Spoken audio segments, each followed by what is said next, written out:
few of us like this. Me and my wife never slept, we stayed up in line.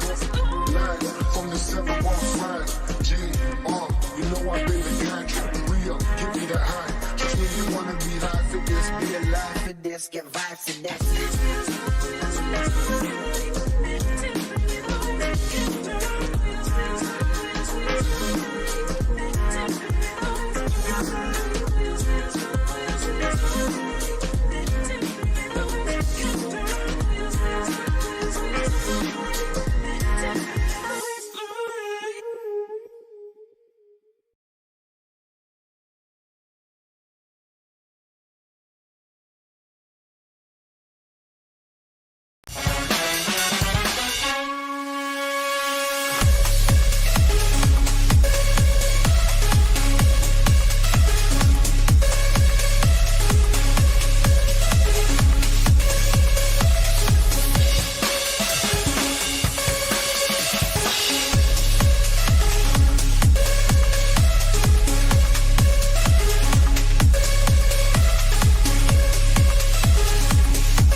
My war with the postman continues. I sit down. I've been watching Buck Breaking for fucking 3 hours, and they choose the very nanosecond I sit down and get comfy and start playing fucking music. They choose to knock, and then they don't even like come up to deliver the package. I guess they just slipped it into the mailbox or some shit. So.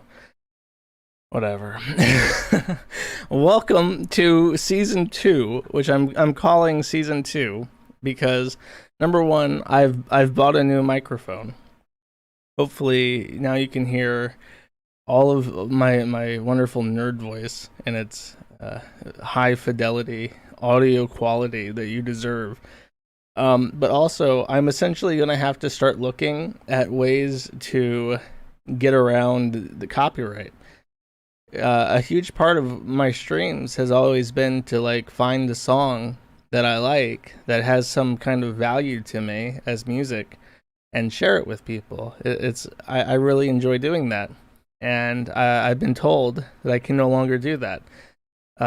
Normally, if a third party like my podcast feed syndicate tells me that I can't do something, I'll just say go fuck yourself. But of course, we live in Mickey Mouse world, where the United States copyright laws are draconian, restrictive, and retarded. And if I want to share music with people, I have to get explicit permission from a multinational billion-dollar corporation, which has no interest in talking to me about the rights of music. Just to kind of briefly give you an understanding of what I've tried to do since getting these DMCAs for music in my podcast feed, which I didn't even think that they went through and scanned podcast feeds for copyrighted music. Well, silly me. I tried contacting this organization called ASCAP. And ASCAP and BIM are the two major copyright like royalty corporations. And basically what they do, when a radio show plays a song or a TV show plays a song, they pay pennies for the play of that song to that corporation.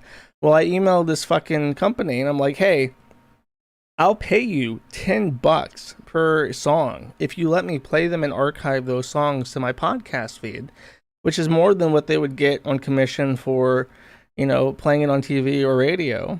And they say, sorry, we don't deal with podcasts or YouTubers. We only deal with radio companies and shit.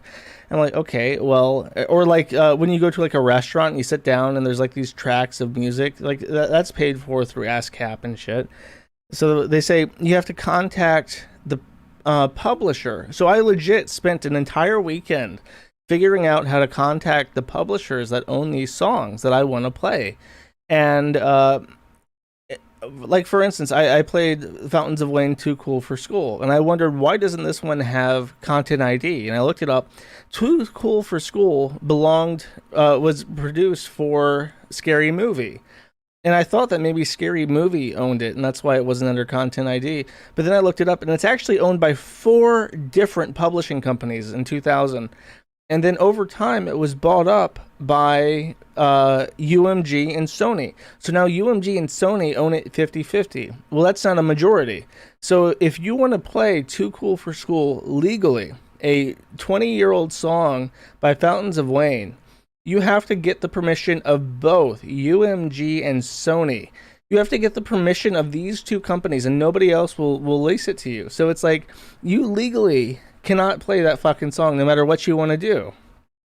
And you can't even get permission. Because let's say, theoretically, UMG was like, oh, Fountains of Wayne, I love those guys. You can play that song anywhere you want. And then Sony has to also approve it. And Sony's like, what's the chance of Sony and UMG saying that you can play this song?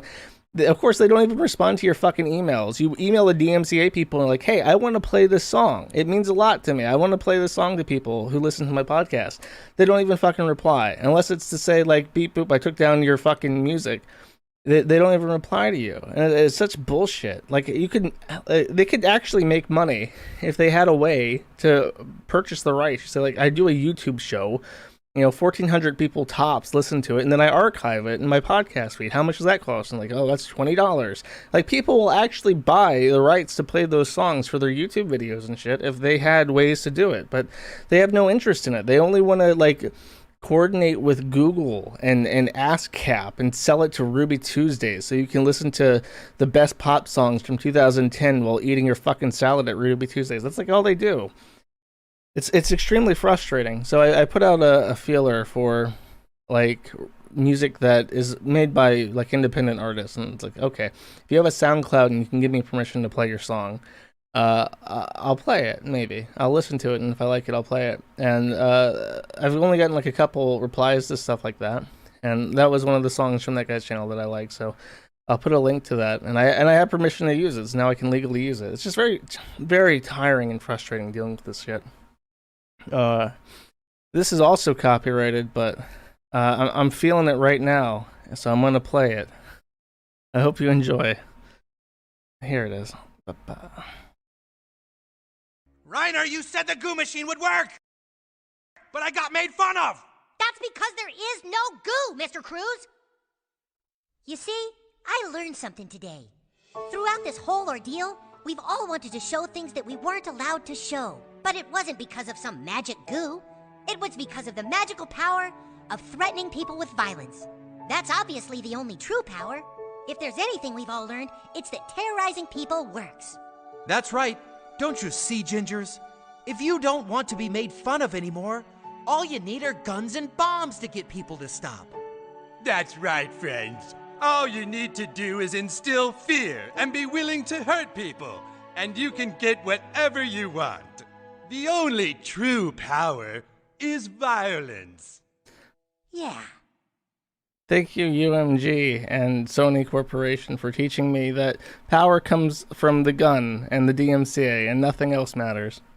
Anyways, let's calm down and look at some plants before we get thrown into a van.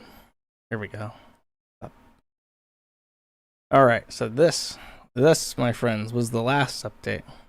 As you could, this was the last update, by the way, before I repotted the banana peppers. So you can see the banana peppers are really fucking big for their pots now. The basil was just coming in. The mint and oregano was just sprouting. And the peas were excelling. So today, this is where we're at. I had to haul. I had to haul up. Well, I didn't have to haul it upstairs. I had elevators. But I had to haul 200 liters of horse shit into my apartment so that I could put these pots into the balcony and fill them with horse shit and then put my plants into those pots so that they can grow. It's a lot of work, actually. It's very free. And it's not like free banana. God fucking damn it. You people always do this shit to me. Did you remember to turn off Element? No, I did not. Fuck off, cocksucker.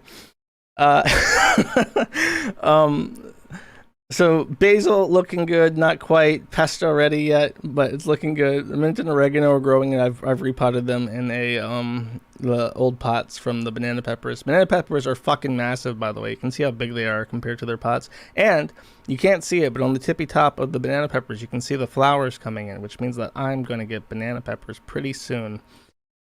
Peas are flowering first.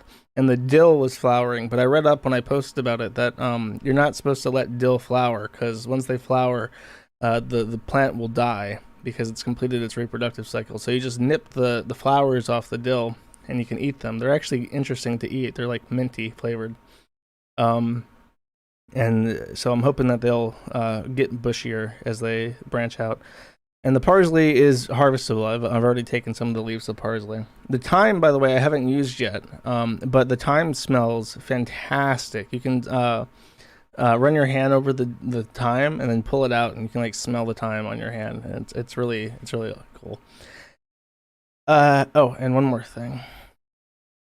This is just 1 week apart, but you can see that the peas have grown like massively. They've already conquered that second rung of the metal lattice, and they're just really fucking big. And I'm gonna get some peas, and they're gonna be my peas.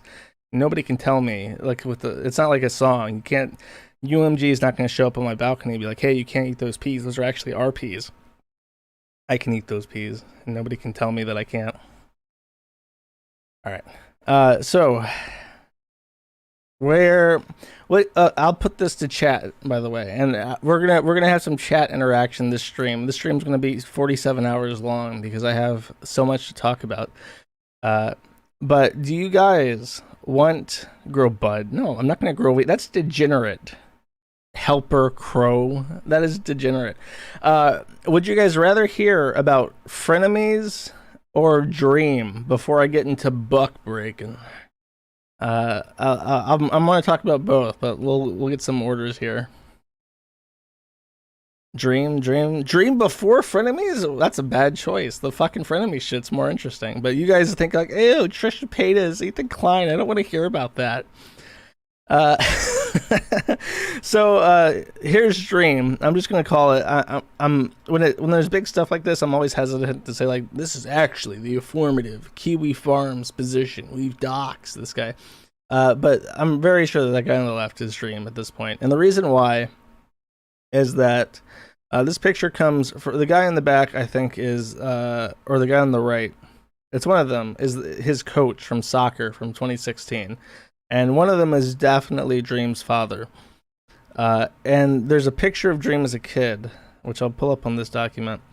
Top left, I want to say, oh no, that's a picture of him from a Twitter profile a while ago. But there's like a picture of him as a kid that he posted on Twitter of his own volition. He put it out there and said, "This is me as a kid, everybody."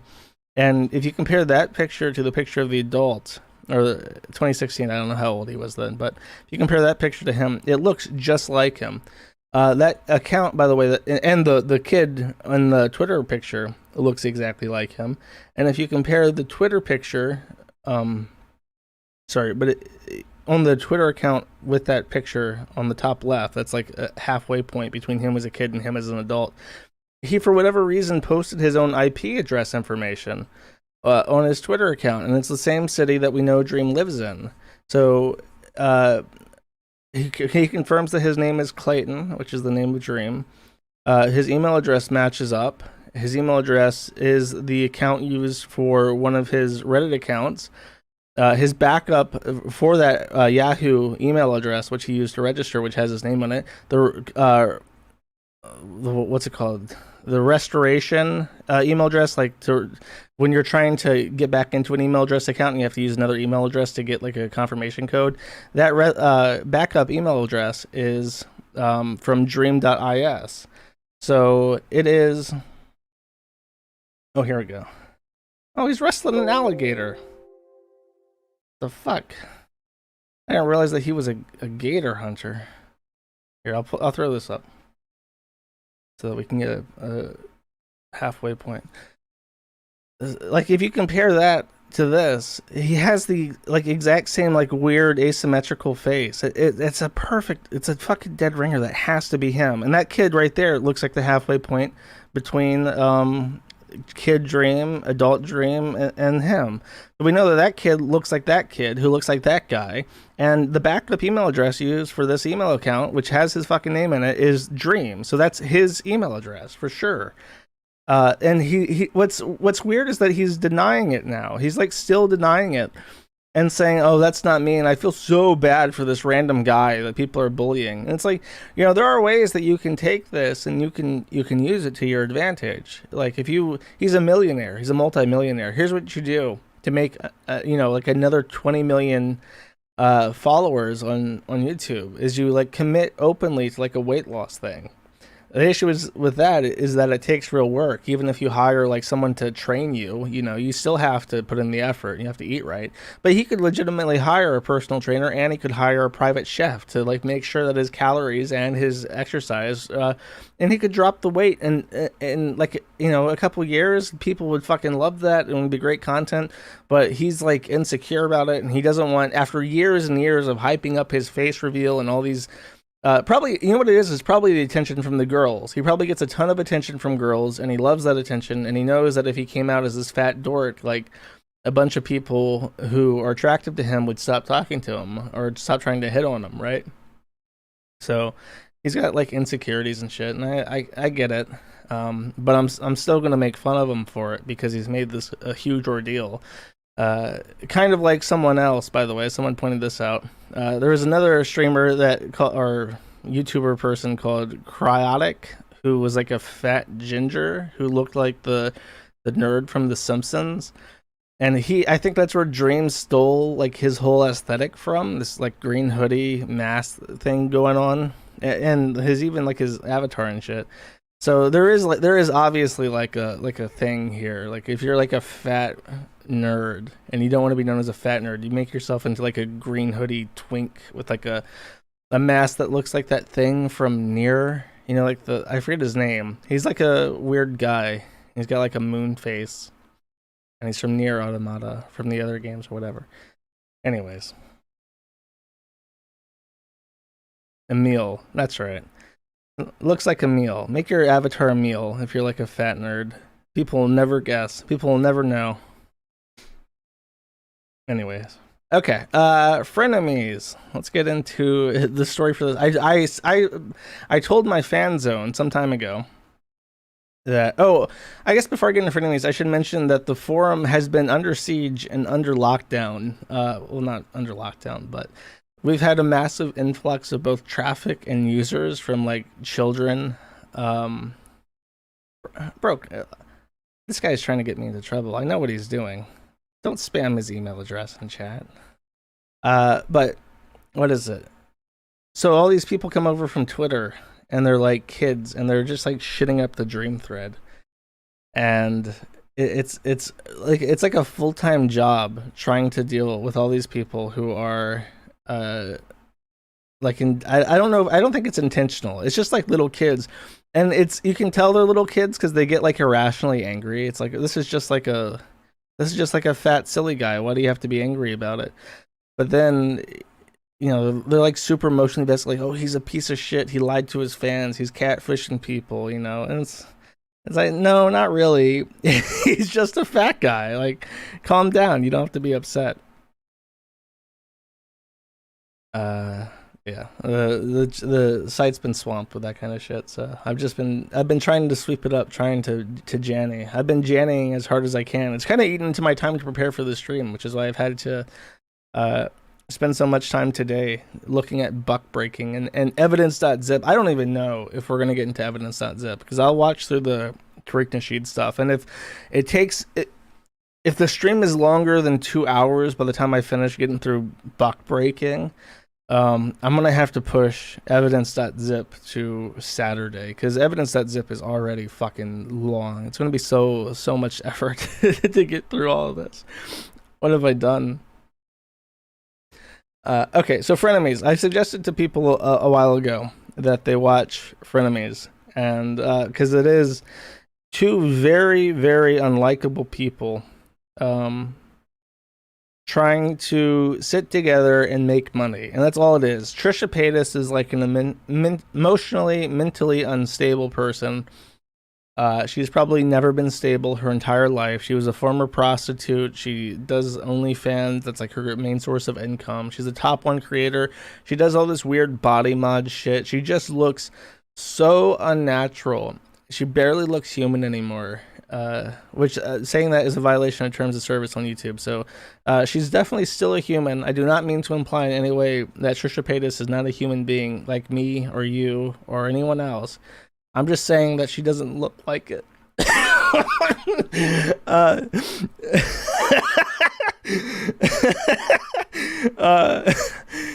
So sitting next to her is Ethan Klein, and Ethan Klein is the slimiest fucker who has ever lived. She is here, you know what? I really shouldn't put up a picture of Trisha Paytas. This is what Trisha Paytas. And the thing with Trisha and her look is that she is like she did like the lip fillers and stuff, and I think she's probably gotten like a nose job and stuff, and it's just like what, and she's gotten like huge boob implants. I think she's gotten implants, and then she gets liposuction, and when you get liposuction where you have the most fat and where you want it to be removed. So in the case of women who are big, what they usually want to do is take fat out of their gut but leave fat on their butt, right? Because they want to look like they have a big figure. But in Trisha Paytas' case, if she was naturally just her size and she wasn't taking fat out of her body artificially, she would probably be, like over 300 pounds. So she has really fat arms.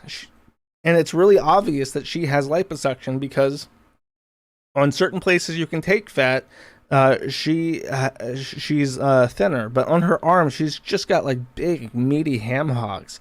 So she's just super unnatural looking is what I mean. You can obviously tell that LA has dug its nails into Trisha Paytas, and she is more LA than human at this point. Meanwhile, Ethan Klein is LA. It's not like LA's impressing itself into Ethan Klein. Ethan Klein is the very fabric of slime that makes up LA, if you know what I mean. And he is there. He is there unapologetically to make money. And when he's on the podcast, Trisha Paytas talks about how she's so generous and sometimes she lets people get away with whatever, and she sends money to fans and buys stuff for them and just gives stuff out for free. And every time Trisha mentions this, Ethan Klein goes, don't do that. Don't do that. Don't give money out. Don't give money out. Don't tell people you give money out either. Don't do that.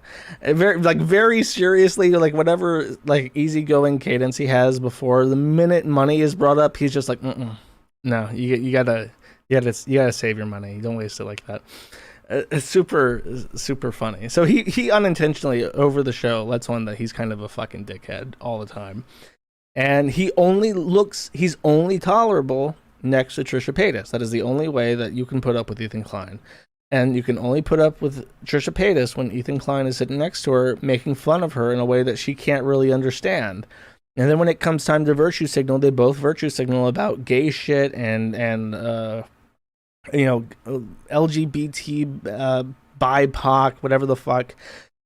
And the only time that Ethan Klein ever really seriously gets offended or acts offended in any way, like in a genuine sense, is Trisha Paytas obviously has a really big Jew fetish because she's marrying Hila, who is Ethan Klein's wife. Her brother is named Moses, unironically, and he's fascinated with water, unironically. And she's marrying Moses, and she has to convert to Judaism to have a Jewish wedding. So she's like a low IQ, 80 IQ narcissistic personality type who is trying to adopt a Jewish faith. And her interest in Judaism deeply offends Ethan Klein at times. And their conversation about Judaism is just fucking hysterical. Like, because she'll bring up Israel, and Ethan Klein really fucking hates Israel, and he's like a Reformed Jew, and Orthodox Jews don't like Reformed Jews, and all this shit. And it's just it's so telling and fascinating when they aren't like just ripping on other people, which is the majority of the show. The majority of the show is like cancel culture as a podcast form, because they get together and say, this YouTuber is trash, this YouTuber sexually assaulted people, this YouTuber should be fired, and then they get banned from YouTube. And I always like to pretend that Frenemies and the H3 like podcast is just like Susan's Stasi. She says, we have this white male and we need to get rid of this white male from our YouTube platform, but he's got like 20 million subscribers. What can we do? And then Ethan's like, don't worry about it. We'll put him on blast. We'll put him on Frenemies and H3, and we'll put him out as like a sex pest and shit. And then you can ban him because he's like a sex pest. And it happens over and over again. I'm 100% sure that this is a formal arrangement that they have worked out between them, where Susan will tell him all he needs to know about how to bypass YouTube shit and get the most money out of the platform, and he'll help get rid of unwanted, undesirable people on YouTube. Oh yeah, here. This is exactly. It's not even like a conspiracy. Like, this is obviously what's happening. That's Hila on the right, that's Ethan on the left, and that's Susan Wojcicki in the middle with them. Just on the H3 podcast set, it's like 100%. She'll just text Ethan and be like, hey, we got to get rid of this guy. He sucks. And then they do. You know what I mean? Like, of course they do. It's economic for both of them. It's mutually beneficial. Why would they not? So, complete fucking sleazeballs is my point. And what happened with the podcast recently is that basically Trisha has a meltdown every so often. She gets upset over something that somebody said, and she goes into a like a spiral, and then Ethan tries to warm her up and says like, don't worry about it, we're all here for you, we love you, Trisha, you're so precious to us. And she's like, oh, okay. And then she comes back on and they make fun of her again for another episode, and he's been getting better at like tard wrangling her. But this last episode something happened, and I think it might even be like a real breaking point. People speculate that it's all for attention, and it might be. I could be getting played by this and talking about a podcast. Like, unironically, check out Ethan Klein's latest podcast. You'll love it. You won't believe what he says. But I just feel with this, because what's happened is that Ethan hired a bunch of new people for the Frenemies podcast, and because he already has H3, he already has a bunch of people that he wants to hire, right? And he has people that he can hire twice.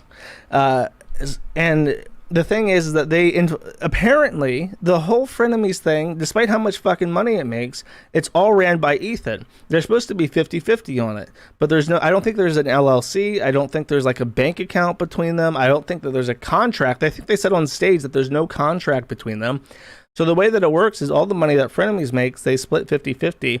And then anything else, like the YouTube highlights channel, which gets millions of views, that AdSense goes to Ethan Klein directly, and he promises that it just gets reinvested into the set, but there's no contract or anything. So really, in every way, shape, and form, Ethan Klein and H3 control Frenemies, and Trisha has no actual business stake in the Frenemies, despite the fact that she's the content creator. Ethan Klein just bounces off of her, figuratively, and that's the show. So what happened is, after Ethan hired these people, and I think some of them make fun of her, like mean, and she doesn't like that, and she's like, they have like a sense of humor that offends her because it's at her expense, and she says, Ethan, like, I don't like the way the staff talks about me. And then he hires more people who make fun of her. And she's like, why didn't you talk to me about this first? I wanted to be involved in the discussion of who we pick. So then Ethan, in his announcement about the podcast being dissolved, tells everyone she wanted everyone fired. She wanted me to fire absolutely everyone. And that's, I said, I have to stand up for my staff. And it's like, you know, I don't want to fire everyone. I think she was being unreasonable, and that's that. And Trisha's like, I didn't want anyone fired. I just wanted to be involved in the staff selection process beyond, you know, beyond just, here it is. Here's the new hiree. Hope you like it, because you don't get a say in it. She literally said, see, I don't know. I can believe that either of them are lying, is the thing. She is very, very affirmative that she did not want them all fired. I will defend Trisha over Ethan. She tried to fire the 6 million employees. So it could be true. It could be true. But she claims she did not want to fire them. She just wanted to be involved. And then I think what happened after that is because she realized she doesn't actually have a say in any of this. Ethan does whatever the fuck she wants. She has no idea what's going on, and then she brings up money again. And they've argued about this before, where she's like, you know, why do you get all the money from the highlights channel? And he's like, that's like a pittance. Why are you? That's like, you know, a couple $100. Why do you care about that? That's nothing. But now the highlights channel gets a ton of money because their podcast is fucking massive. And she's like, so about that highlights channel AdSense revenue, and I think what happened is that Ethan realized he was going to be losing money at this point. Either he was going to have to enter into a formal structure with a contract where everything was 50-50. All money from the podcast went to a single bank account that they could both audit at any time. You know, that would be the arrangement. Or and he couldn't hire his own people and give kickbacks to all his friends in Hollywood and shit. It would have to be people that Trisha liked. And he thought, like, okay, I'm either losing money to this bitch this way, or I'm losing money by canceling the show, and she doesn't get shit for it. And I think he chose the second. I think he would rather just completely kill it than give Trisha 50-50 like they were supposed to have in the beginning. I think that's what's happened. Maybe I'm wrong, but that's how I get it, and we'll never know the truth because it's a he said, she said type thing. Okay. He only needs the ad read for OnlyFans. Yeah, that's true. I talked about this one on Twitter. I'll actually bring this up because I like to bring this up a lot because it really grosses me out, and I want people to share my pain in this matter.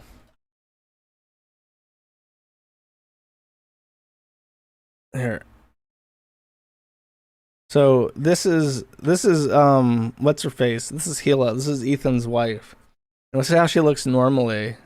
She's with her kid. That's the mother of Ethan Klein's child. And then Ethan Klein had the episode with Bella Delphine, and he openly follows like Instagram thoughts and OnlyFans thoughts on his Twitter account, and like openly hits on them in the podcast in front of Gila, who is the mother of his child. So now Gila is having this existential meltdown and is dressing like an OnlyFans thought. Why did I do that? Is dressing like an OnlyFans thought with bright pink hair. Like she's trying to look like that picture for the album art of E-Girls by Negative XP. Like she's just trying to fit that fucking mold. And it's like you're like a 40-year-old woman who's now a mother with a child, 2 children on the way. Like, why are you doing this to yourself? And the answer is because Ethan Klein is a coomer, and his wife is now insecure because he masturbates to Bella Delphine. Very sad, chat. Now, let's talk about buck breaking. Buck breaking is a fine white tradition going back hundreds of years now, where you round up your biggest bucks and you sit them out in front of the other negros and you break them. You break them any way you can, and there ain't no shame in breaking a buck, because it ain't gay if they're the bottom. You understand? So Tariq Nasheed, in his infinite wisdom, put out this fucking video, this 2-hour-long documentary about how slavery was actually about sexually raping black men and how we have to rape them back now. Now I realize this is a movie, and I can't play a movie on YouTube without copyright issues. So we'll be watching this in fair use buck vision to make sure that we 100% comply with fair use law. And I have some timestamps. I tried to get through. I tried to get through as much as I could. I've watched this movie twice now, but I was still listening to Evidence.zip at some point, and I was like, okay, I have to hand this off to someone like NASA. I can't do it anymore. I can't break any more bucks. And they're like, no, chat's like, nah, boy, you got to break all of them bucks. And I was like, no, let someone else do it. So I handed it off to someone, and I said, okay, look, can you please timestamp this for me, the second half of buck breaking? I can't watch anymore. I've got other shit to do. So I'll let you know when I'm in the realm of other timestamps, when I've gone out of my own notes. I think, I mean, this movie's very funny. The funny bits are in the front, so we'll watch the first 5 minutes or so with little pause.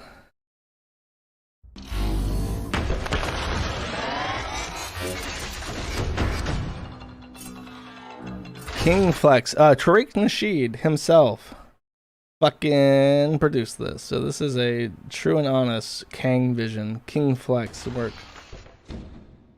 Let me know if it's too quiet or too loud. When we talk about buck breaking, we have to understand that buck breaking is a show of power. It's a show of dominance. So we can't talk about buck breaking without talking about power. The dominant society Too quiet? spend a lot of money and resources pushing different types of agendas to black society because they how's try this? to confuse us sexually, and if they can confuse you sexually, as our brother Neely Fuller said, they can confuse you in any other type of way. When we look at the domination of black people by the dominant society, what we are in essence seeing is that this society wants to ensure that we are not able to actually mete out that thing that makes humans exist. That thing said, by the way, all Black Lives Matter, and that's a huge thing, is that this movie is simultaneously variantly anti-gay, homophobic, and also very anti saying that black people are anti-gay. It's a weird thing. Exist, and that is creating families and procreating. See, psychologically, when we're So that's the other thing is white people are destroying the black family. talking about the sexualizing of our people, primarily from the dominant society of the system of white supremacy, it had to be established in a very impinging way from the mental state, meaning everything that was done had to have a sexual undertone. Most of the time, it was mostly direct. So you had to enforce a level of dominance sexually in order to destroy the mind and the spirit simultaneously. So it was always, everything that I do, I'm going to reinforce it sexually. Everything that I say, I'm going to reinforce it sexually. Everything that I am going to manipulate and use on you has to be done sexually in order for you to understand that you are controlled. You are my... So he's saying that back in the plantation days, they had to buck break in order to make sure black people were compliant. And now they juxtapose it with this black teenager writhing around on the ground and 3 police officers trying to detain him as being modern day buck breaking, gone sexual. Slave, you are beneath me in every single way, shape, and form. This whole notion that masculinity is somehow toxic and detrimental to society is nothing but an attempt to emasculate black malehood. When you take away someone's right to deny sex, your sex acts that go beyond norm, then you violated the human being space of that person. It's clearly an agenda. If you have 2 eyes in your head and you're able to see, you can see that it's an agenda, and it's... So that title card, we can teach black history and LGBTQ history at the same time. In fact, we should. They're saying that is a active agenda by a globalist conspiracy to break this the black identity, which is the entire thing tiptoes this realization, and they never do. They just continue to hate white people the entire time. An agenda to decrease our population. See, LGBTQ is like a political party, like the Democrats or the Republicans. So if you're black, that doesn't necessarily mean you're going to be a Democrat. You could be an independent or a Republican. It's always been about destroying the black family. The family's the foundation of a people. You can't mistreat people if they're unified, you need division, you need all sorts of pathological behavior and conduct. See, they're first order beings on this planet. People like us, we're first orders. Why? Because we don't need anybody else's energies except our own. This guy is whiter than me. I will, for the moment, I will put this back into color so that you can see how fucking white this man is. He is the pastiest motherfucker on the planet. I don't know why he's in this documentary. I don't know what the fuck his 53andMe said, but that is not a white man. I don't give a fuck what you say. But second order entities need to feed on you because they don't have a direct connection to the One Most High. The heterosexual black male is last on the pecking order here in America. If you're just a heterosexual black man, how are you gonna beat the case? Because when you show up to court, when you show up to the job interview, when you show up to wherever, you coming in here as a heterosexual black man, you have no power. When Mark Twain confessed that we white people ground the manhood out of it. I forgot how great that picture was. That's literally just a black man screaming and being ground into burger. They grow. Why ground the manhood out of the nigga? Because it's black masculinity that most exposes the fraud of white masculinity. We as the progenitors of culture, the ones who are the fathers and mothers of civilizations, who taught all people, who people look to It's an ugly for woman. social cues, whether they want to realize it or not. I think they feel if they can get us to adapt to it, they can get everybody to adapt to it.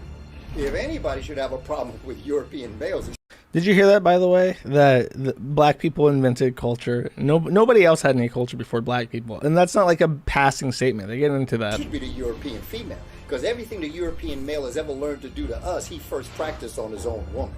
We need resources in education, we need resources in labor, we need resources in politics, we need resources in medical, we need resources in so many things, but they ignore that and they put millions and even billions of dollars to tell us that you need to really embrace your LBGT side. So these people have an agenda and it's up to us to understand what the agenda is.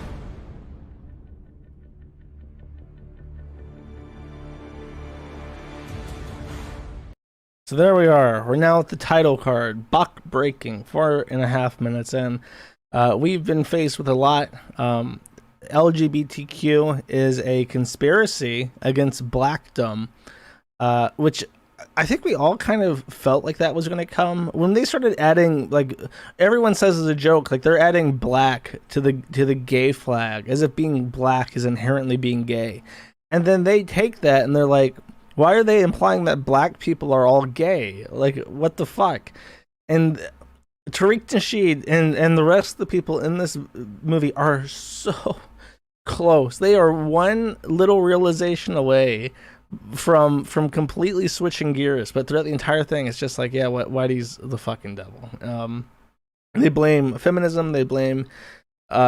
oh god, fuck it, I'll just play through. I'm gonna be here forever if I try to summarize this shit. It never stops, by the way. There's no breaks. It's just like dramatic music cutting between people saying crazy shit for 2 hours straight. So definitely watch it if you're at all curious. 8. I'm gonna have to find some way to get comfy so I can see my notes. 8:39. It's a critical element of white male masculinity. So the very concept of white masculinity is predicated upon the ability to sodomize, to have. A human being is only as great or as worse as his or her environment. In an ice age, where you are dealing with these temperatures, your babies are freezing in your arms to death. No mercy. And so they have this mentality of just a viciousness because they are reflecting their environment. And so when the ice ages began to melt, give or take about maybe 5,000, 7,000 years ago, they came back across the mountains. And when they came back across the mountains, they brought that mentality with them. When you're in the ice, you're not really thinking about healthy relationships. And quite frankly, when the urge hits you, any hole will do. Heterosexual sex for the white man The only purpose of that is procreation.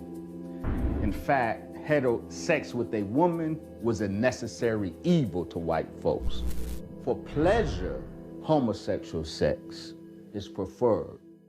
Okay, so here we have talking point number one. They evolved from Neanderthals and shit, and they only fuck each other because procreation is a strictly, like, 1984, you only do it to procreate type thing, right? All whiteness is about having sex with other men. So black people have to rise above that. Extremely small penises.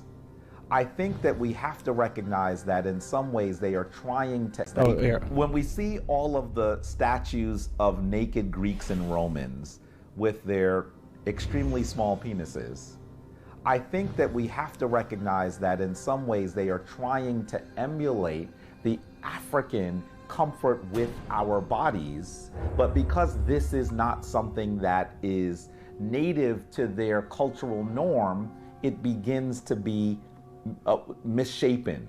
What man from what ethnic group can stand up against a black man toe to toe in manhood? Nobody. Especially the European, who is at the bottom of the totem pole when it comes to genetic stability. So, I don't know. I think Asians have smaller penises. I think Indians have the smallest penis, actually. But it's Huare who has the smallest penis and is inherently jealous of black people. By the way, it took, on my note, it took 10 minutes and 40 seconds to get to my dick. Of buck breaking, the castration of black males and turning them into eunuchs began to happen on a regular basis. They said the eunuchs would be sometimes so close to the king that they would get so much information. So they'd castrate them so that they couldn't start their own dynasties. Okay, they couldn't go out and now impregnate somebody with this knowledge, this king knowledge. They would. That's one of the best lines in the entire movie. This guy is just like a rapper or something. Oh my god. He looks in that pose, he looks like, I can't say it. That would be saying that he looks less than human. I can't say it. I'll be banned from everything. But he doesn't, okay. You know what I mean, though. Okay, what was I saying? King shit. So you impregnate a woman as a black man. You are passing on genetic king knowledge, genetic king shit. Only the black men have king knowledge. Nobody else. Which is why black people historically have always been in positions of power. Square. When the Pope opens the shades to his window, he looks out at the structure that is often called the obelisk today. We should know that the obelisk is the symbol of the Tsar's erect penis. So that while they're okay, that whole point, I just want to show you that bit, but his removing penises, the Pope looks out at a large black penis every morning when he opens his shades. The irony cannot be lost. Their point was that the Catholic Church is like a pedophile gay society, so they literally have erected a giant black cock in the Vatican City for the Pope to admire every day. And there's a book about his diaries and his life where he sent a letter to another slave owner, Thomas Withers, and they were having a gay relationship with each other. And Hammond was a known pedophile at the time. He molested some of his own nieces. So we know some of the things that he was doing to the black people, especially the black men on those plantations. It was continually a process of making sure that there was no energy to do anything against me. You're not going to want to fight me. Why? Because I just destroyed. I think I got the wrong timestamp.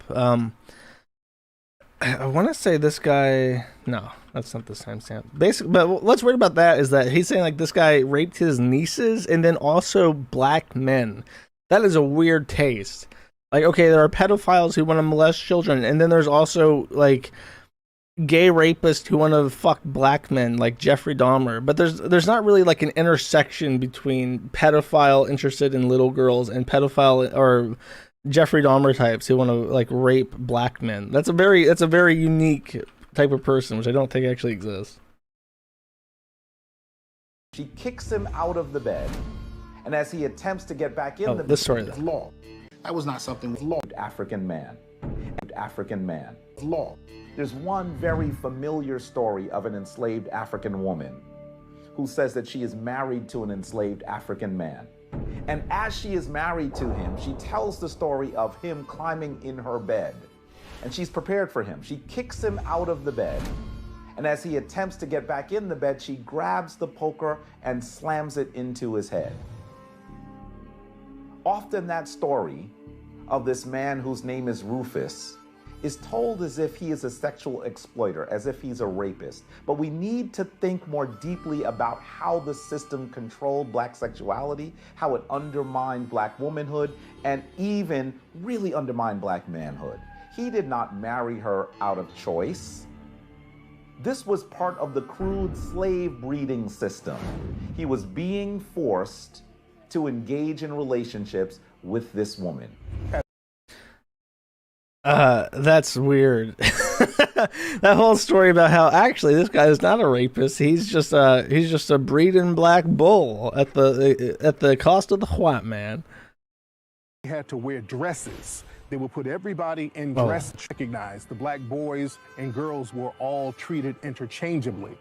And a lot of the black males, when they were children, they said that they had to wear dresses. They would put everybody in dresses.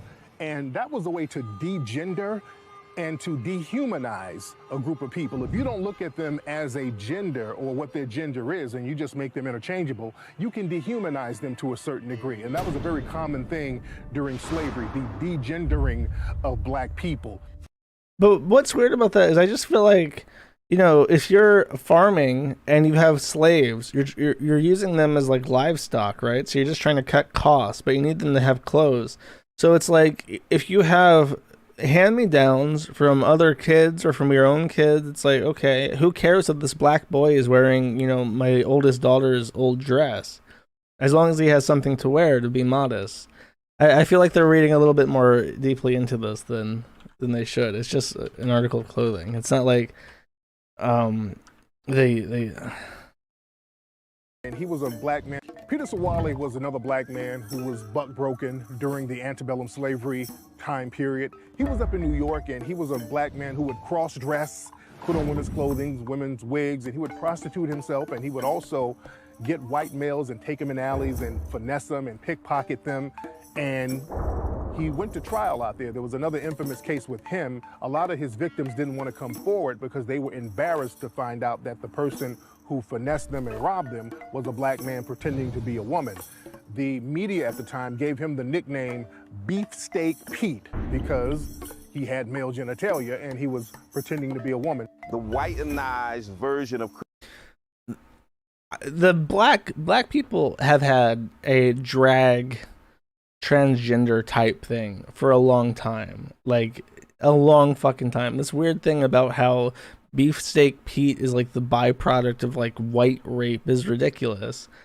Because the whole jailhouse mentality that they're blaming on white people is uniquely black. I think white people look at gay relations as being gay, and only bottoms are gay is like a black thing, which is why you've had people like that, like, because they take the role as like the bottom to take like the blame of being gay in like the black society. Beefsteak Pete, that is a funny story though, because you have this black guy who's out there like seducing like white men, and then he's stealing their shit, and they can't report him because they're so embarrassed that they got trapped by this beefsteak motherfucker. They can't even like put charges on him. That's pretty great. Okay. Christianity that they had been taught, and it was pretending to be a woman. The whitenized version of Christianity that they had been taught, and incidentally, religion was used as a process of buck breaking because it was used to basically make us more docile and more submissive. They would basically cherry pick scriptures and feed them to you. They would create a slave Bible that took out any references to justice and to freedom. And they would have these preachers go and preach messages about slaves being obedient to your masters, obeying masters. That's how Nat Turner started out. If you go to the Bible Museum, I think actually that that is true. I've also heard that they gave out like different Bibles to slaves. I'm not sure why I included that. I guess I just liked. I thought that was interesting. As white male slave masters, and they were jailed. Two wings on the same bird. At some point, you had just as many white female slave masters as white male slave masters, and they were just as brutal as them. You know, some of the males on the plantations, they were raped by white female masters. And I know some people might think that that's odd to hear that a man got raped. But, you know, it was unconsensual sex, so it was rape. And so that's a part of buck breaking as well.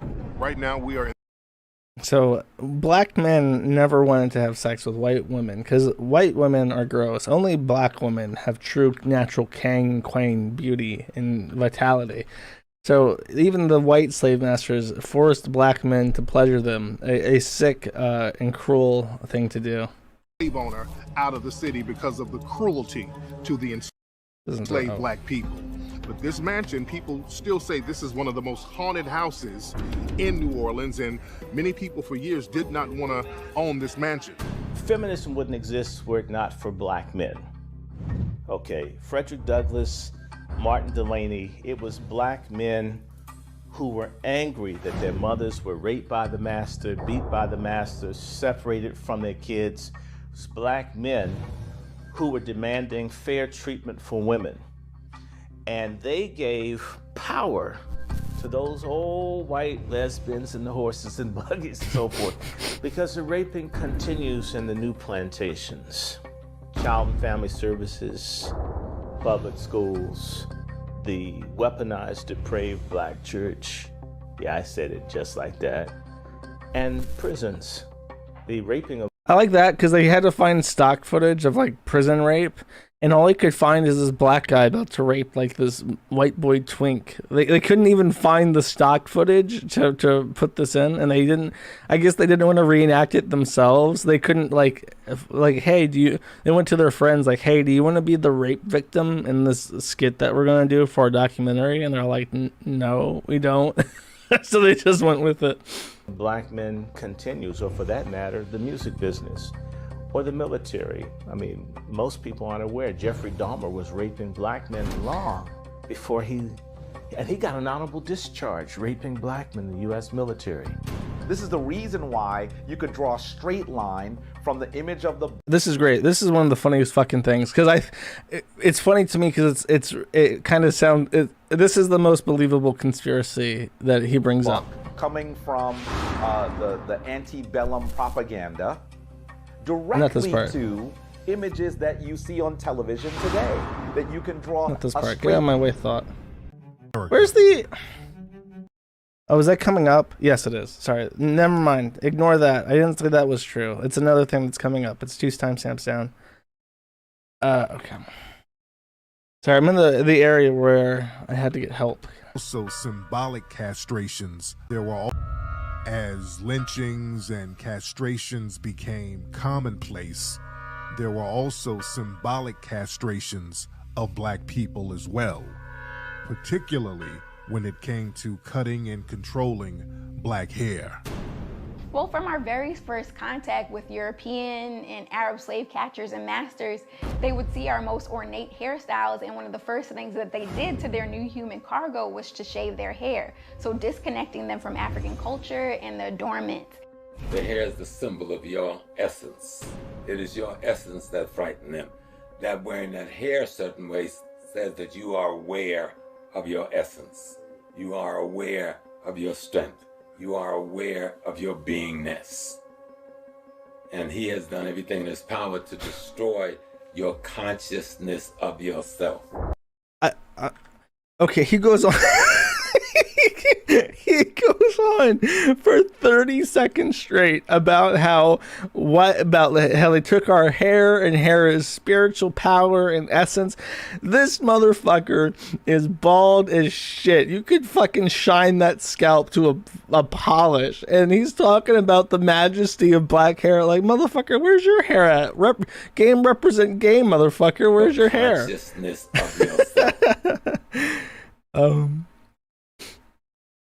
Okay. Slavery is not so much physical as it is mental, you know? So by telling us that having locks or having our hair in an afro or in its natural state is unprofessional, this is now a mental slavery that is taking place. There have been so many laws in the United States that actually regulate Black women's hair and appearance. So even like the Tignon laws in Louisiana, where it was actually illegal for Black women to show their hair in public. Some say because the hair was seen as so ugly and unattractive that it needed to be covered up, but most say it was a way to prevent white men from being attracted to the beauty of Black women. But considering that Black women had to wear head wraps, and we could create the most Erykah Badu style, that it was still attracting white men's attention, and white women could not mimic that head wrap style. And so that it actually became a threat because the white men were more interested in the Black women in Louisiana than the white women. I only know of one person attracted to Black women, and that is Marvin, and he's fucking weird. I think he might even be Jewish, and he's the guy, man in the pickle suit from the Christian trolling days. He likes the darkies, and I legitimately cannot name another person who is attracted to Black women. So this is cope, seethe, and weave, I guess. Here in Louisiana, during slavery, on plantations just like this, you know, the French was dominating this area. And whenever there were Black people who ran away from the I am Israel, Nick Coleman. Oh, two more people. Okay. You fuckers. I got my eye on you now. They would get branded, and the brand would be a logo of the French heraldry. It's the fleur de lis. And they would get branded on their shoulder, or this is the funniest shit. On their cheek with this fleur de lis logo. This is true. This is the truth. That's right. What's interesting about this logo, now today, this same logo is the logo for the New Orleans Saints football team. So a football team dominated by Black people playing today are walking around with logos of runaway slaves. And it's so ironic that so much of the brutality meted out. Sorry, I really thought that was funny, and I was like, yeah, that's about right. I mean, fuck that. The more nasty, the more disgusting, the more immoral you can get, the more enticing and attractive it is. They even choke themselves while they're masturbating, while they're being, involving themselves in sex, because they believe that that increases the strength of the orgasm. So that symbolically is something that they were looking at when they were lynching Black men. They would lynch us because that choking is something so they could see his power leaving his body, but they would get somewhat of this erotic type of orgasmic feeling about it. When we talk about So according to him, lynching was the ultimate coom. You don't understand true cooming until you're lynching Black men. The white LGBT community trying to make comparisons to their struggle and Black struggle. The white LGBT community, they've never had a comparative struggle. In fact, their whiteness has always saved them, whereas the Black LGBT people, they've always been punished. So there has never been a comparative struggle. As a LGBT... Oh, sorry, I was at the wrong timestamp. This is fun. This next bit. Had harass Hitler and all his crew. Yeah, there's a documentary or a book called Pink Swastika. Check it out. It's all about pederasty and the whole Hitler Youth and all of that. That's where they were getting them from and all of that. And all Ava Braun and all of those were just beards. Robert Baden-Powell, who was an officer with the British... I just really love that here, this is a professional documentary. It's got money behind it. And it's like, there was this book that talked about the thing that I'm talking about now. Go check it out. Like, motherfucker, I'm watching a documentary. Why don't you tell me a little bit more about this very serious accusation that supports your point? Why do I have to go read this fucking book? Boy Scouts. And the Boy Scouts were put together to be a white supremacist nationalist organization to teach white boys about the importance of white nationalism. In fact, the Boy Scouts influenced Hitler's youth. So if you're controlling the media and you're displaying Black males in an effeminate manner, it's still showing the dominance and the power of European men. Think about this. I can make him put on a dress. And that's what they do. Did you notice in Hollywood, you know, it seems like you can't get to the next level unless you put on a dress. There was a scene where I read. Here, I'll just show you this. I was worried about coming. I was like, yo, well, counting on me. Struggle of. Oh, that guy. I like this part, but it's not succinct. He basically says like, there was a phase where they were like Kanye West and people were putting on dresses in their stage performances, and they tried to get him to wear a dress, and he's like, "Go fuck yourself!" And all y'all are fucking gay, and it stopped the trend apparently when he did that, which is pretty funny.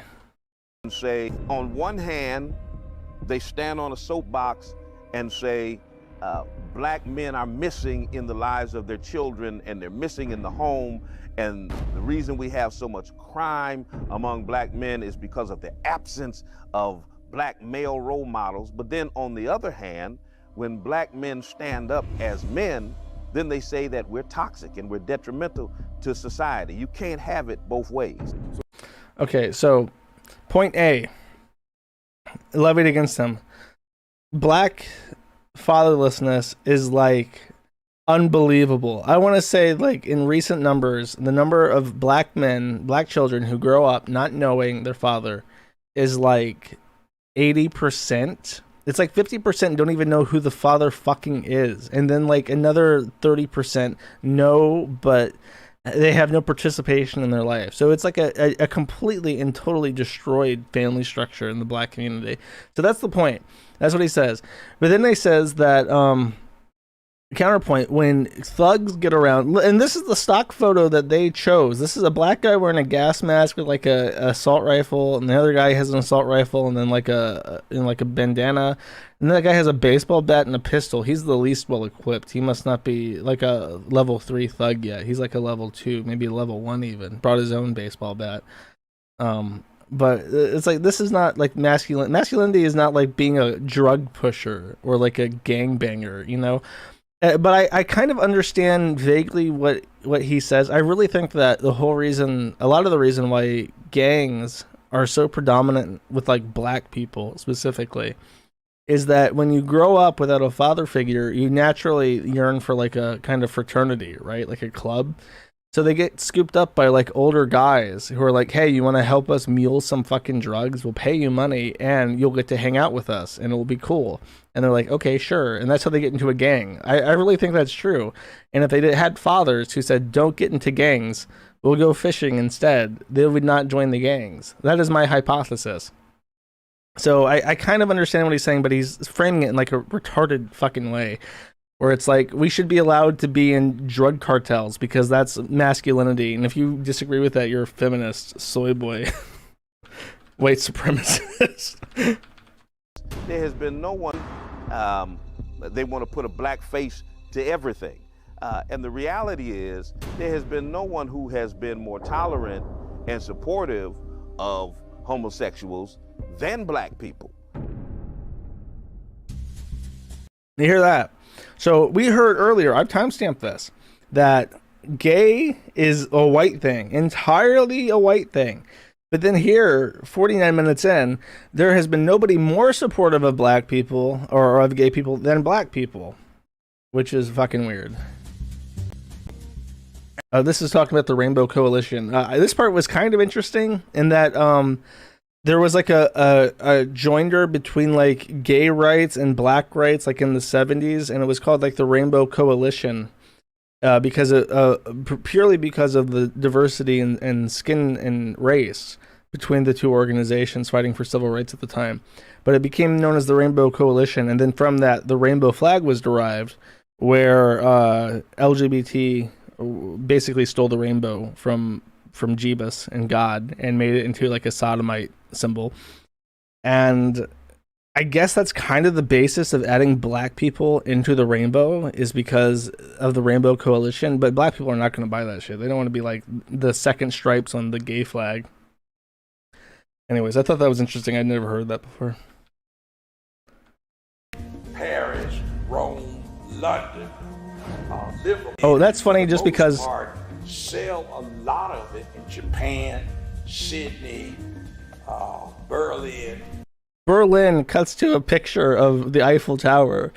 I don't know if you guys have ever toured Europe, but definitely check out the Eiffel Tower in Berlin. It's really a sight. London. And these guys don't know how to dance. They just jump up and down, you know, with that offbeat stuff. And they are familiar with the current rap genre, so they don't want to change. Now, why are they interested? Because, like everybody in the industrialized world, there is this LGBTQ influence that has attempted to emasculate them. So when they see the hip-hop gangsta thug rap video, there is all of this masculine imagery that they identify with. So what black youth set is the image all of the world's youth pick up. So I thought it was utterly ridiculous that. So you hear that? Japanese people don't know how to dance. They can't shuck and jive like a black master race can. And all that gay shit is making them seek out masculinity, which I'll grant them that. I'll say it's probably fair that a lot of people like rap music because it's like ultra masculine and everything else is just fucking so gay and nobody cares. Nobody wants to listen to that shit.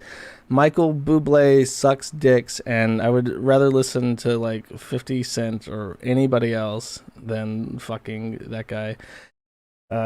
Or K-pop. Oh my god, I would rather listen to like that mumble rap shit than fucking K-pop. People who listen to K-pop have fucking brain damage and they wear a dress. Black men may have potentially had the right before them, and they were quoted saying that black men, as vile as they are, they're not worthy of the vote. White evangelicalism is nothing but white supremacy in drag. White feminism is nothing but white supremacy in heels. And so many of our sisters have joined with white feminists to try to emasculate black men. And so we have to be able to stand up boldly and strongly and say, listen, I'm a man, and I'm going to stand in my maleness and in my manhood, regardless of what society has to say about it. And we are fighting against oppression, and then here come white women saying, oh, I'm oppressed too. I'm a woman, I'm oppressed. And then they pull black women out of the civil rights movement and turn us against our own men, and we're seeing it happening now. Everybody was protesting Black lives, and then here come white women say, me too. The racist Caucasians start attacking. Black Lives Matter. Well, I was raped. Bitch, this ain't about you. This ain't a George Floyd took the knee for our sins, and you're coming out here saying you got fucking diddled at work by your boss. Bitch, I don't give a fuck about that. We out here for George Floyd. And unless your name is George Floyd, unless your skin is black, you can kindly fuck off. That's great shit. Argue, infight, please. Be less effective at ruining everything. We really had in the 50s, you know, condoms, abstinence, you know what I mean? Women had over 5 different forms of birth control and 30 different, you know, manifestations, and that didn't even include abortion. So she had complete control of her body and her reproductive system and could actually terminate a pregnancy before, during, or after the sex act. We're still talking about pulling out. You know what I mean? That alone kind of offset things. And then we have to also look at the impact of no-fault divorce. So if just having sex means that she has complete control of the reproductive process, and family court means that whatever the court determines you have to pay, whether you can afford it or not, is imposed upon you by this, you know, this apparatus, this court apparatus. All of those kind of things position black men into a very vulnerable state. And it left black men with really one option, and that was a silent protest. And that silent protest was to step back from formal marriage and begin to actually engage in, you know, non-formal kinds of relationships, because there were very few other avenues. So his point there is that black men had no choice because of Hawaii and feminisms. They came in here and they said that we're going to make before conception abortion available to women, and we're going to control the family court against men. And therefore, the only option available to you, Blackie, is to actually not have sex at all, ever. Or to stay out of relationships. Like, you can abandon your family, basically. If you have kids, you can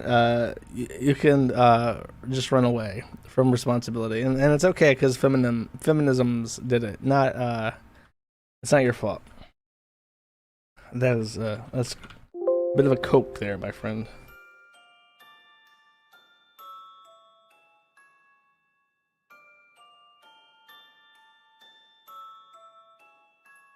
The white supremacist elite are becoming more sophisticated with their buck breaking techniques.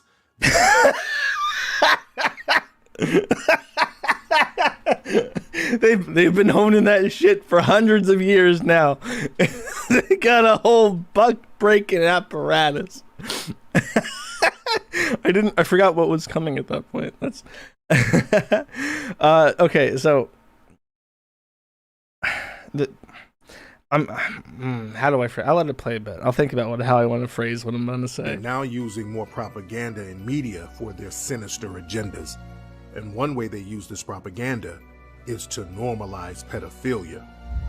First of all, if you are able to exploit someone's offspring, you are in complete control of those people. Because the one thing that human beings will do worldwide, regardless of where they live, regardless of what country they are in, what municipality they're in, what language they speak, what religion they practice, they will protect their children. So if you are able to exploit children, you have dominance over an entire society. A lot of white aristocrats would have paintings of them with Moorish children who were indentured and enslaved to them.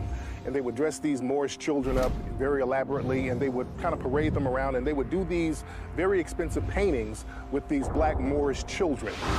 They would almost display them like they were pets. And they kind of do that today. You see a lot of white actors and people in Hollywood parading these little black adopted children around, and they dress them up like pets. Charlize Theron, she kind of does that with her black adopted children who were boys, then she turned into girls, so that's another story. But they would get these Moorish... Is that in this case, they will attack them if it's European. But what was interesting is that in this... Actually, this is not... South African boys. Ireland. Because they know that the European... They will attack them if it's European. But what was interesting is that in this case, Jeff Epstein used to take European girls and bring them to the Caribbean to become part of it. He took them to places that were outside the United States of America, along with the entire crew that was part of that. We hear a lot less about the fact that he literally had a private island that many people called Pedophile Island. Many people called it Pedophile Island. This was no secret. But the reason why he was able to get away with it is because it was actually in the Caribbean. We've heard about young girls of European descent being taken there and raped, but I truly believe that we're going to hear more about people who live there who actually were also exploited. See, there's no value for black women and even less value for black girls. So when are we going to hear about the full story of what was happening there? Jeffrey Epstein was an agent for Mossad. Jeffrey Epstein engaged in what used to be called love traps. His business was love traps for the Mossad, sexual blackmail. So that's why all of these politicians and European royalty. No, he's mentioned the politicians. When he got arrested. And that's why, of course, he was suicided. He was killed in prison. It's all down here. Died in very peculiar circumstances. Go back up. He was being monitored every 45 minutes. He virtually had none of the things that you would need to have in order to commit suicide, yet peculiarly, he was able to commit suicide. I think we should be clear that there are many people who are afraid that he might try to cut a deal. The minute you walk into Jeffrey Epstein's New York mansion, there's this huge painting of President Clinton in the blue Monica Lewinsky dress and that's red pretty weird. heels, I didn't even hear sitting about in a that. chair, giving you this look as if to say, what's done here stays here. Even though high-ranking pedophile rings run by the white supremacist elite are being exposed, People should still be aware of pedophile propaganda that's trickling down. It's so painful. It's you're at the edge of your fucking seat. Like, how do you say it?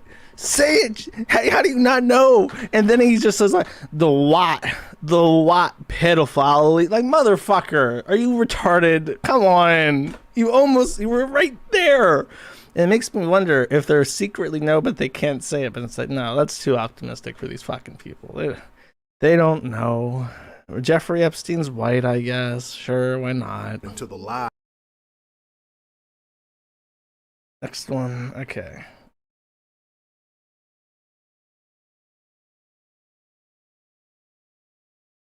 Have trouble reproducing. So because we have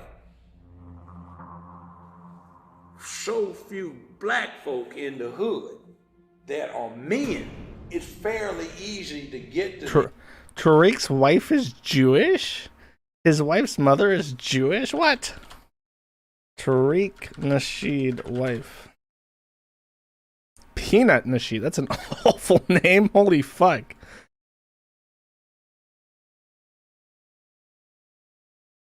Oh, shit. Be right back, chat. I have to go get the door again.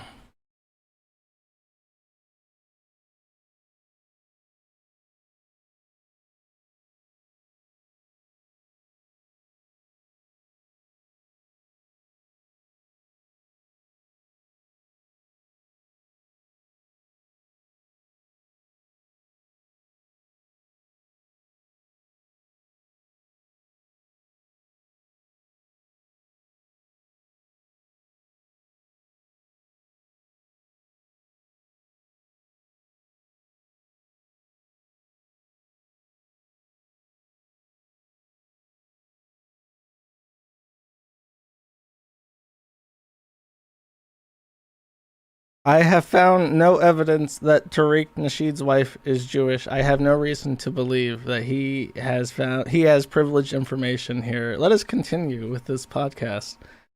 We're watching Buck Breaking.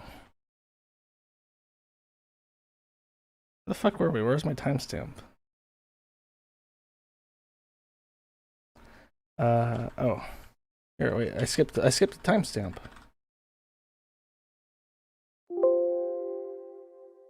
Pedophiles actually prey on the powerless.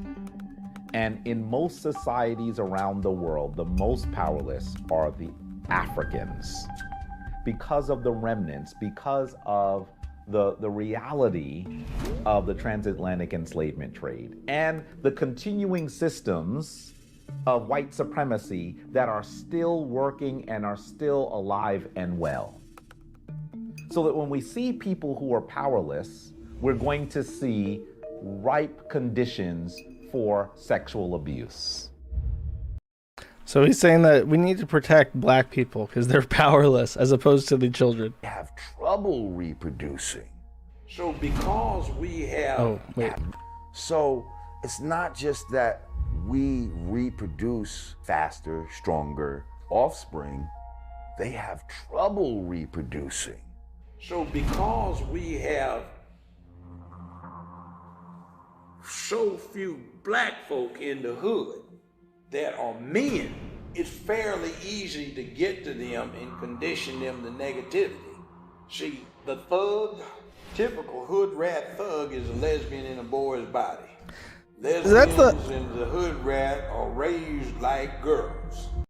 That's another weird thing. It's like, okay, so being a thug is like being an ultimate expression of masculinity that Whitey has to suppress, but then also being a thug is being a lesbian in a boy's body. So this is like the second time that the film just outright contradicts itself in what it's trying to say, which is a shock to me. I thought this movie would be completely consistent, but I guess not. So the surplus humans are no longer necessary, and the plan is to get rid of at least 5 billion people. 60% of the groceries you would buy at a grocery store, 60% have been bio-infused with soy isolate. Why?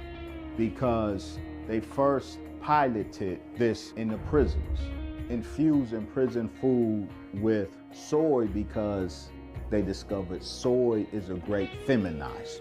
Soy, when ingested, becomes estrogenic, the female hormone estrogen. So you eat a lot of soy, males start developing man breasts or man boobs. Incarceration. You have a lot of brothers, and even I clipped that out specifically because I knew that you guys would really enjoy that. There's so much about this which is like just is like straight off fucking pole, like crazy shit. And if it was a white person saying it, it would be deemed horrifically racist and homophobic. But because it's Tariq Nasheed, it's only like a little bit homophobic, but it's understandable because of whiteness, you know? sometimes your cell might be raided, or if you get into it or you get on the wrong side of the guard, you're in lockdown where you can only come out for 1 hour, right? And then you're locked down for 23 hours. Sometimes the entire jail is locked down. So it's a lot of buck breaking happening right in the penal system. The LGBT history narrative is a way to, again, promote the Right. I clipped that only so I could show you guys that she says there's buck breaking right there in the penal system. Like, yeah, lady, what do you think it's named after? It's not the rehabilitation system, it's the penal system for a reason. Saltpeter. Now, saltpeter is actually potassium nitrate. And the brothers in the house, in the big house, brothers in lockup, they call it saltpeter. The state-by-state legalization of marijuana is one of the greatest contributors to the gender neutering of Black America.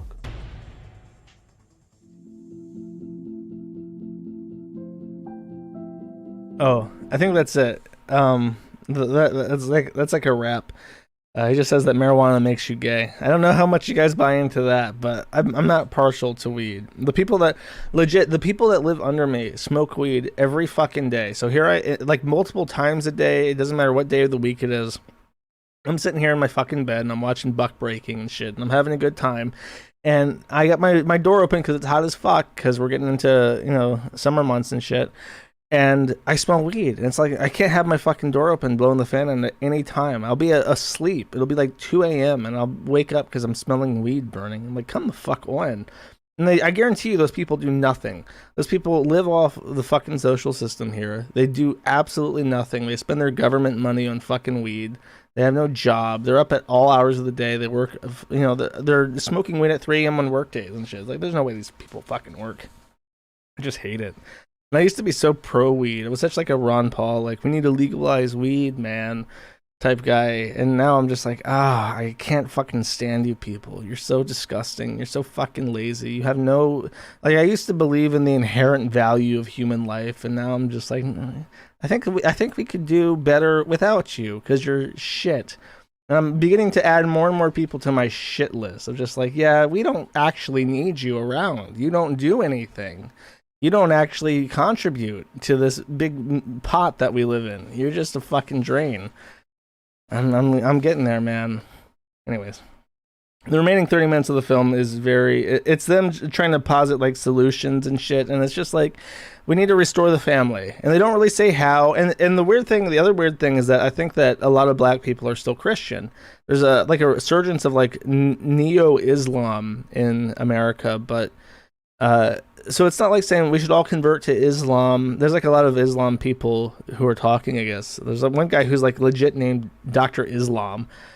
Dr. Islam might be Islamic. There's a Muhammad. There's all sorts of people who have like Muslim sounding names, but they kind of diss the church and they call the church like weak and pedophilic. But then they also kind of say like we need strong churches.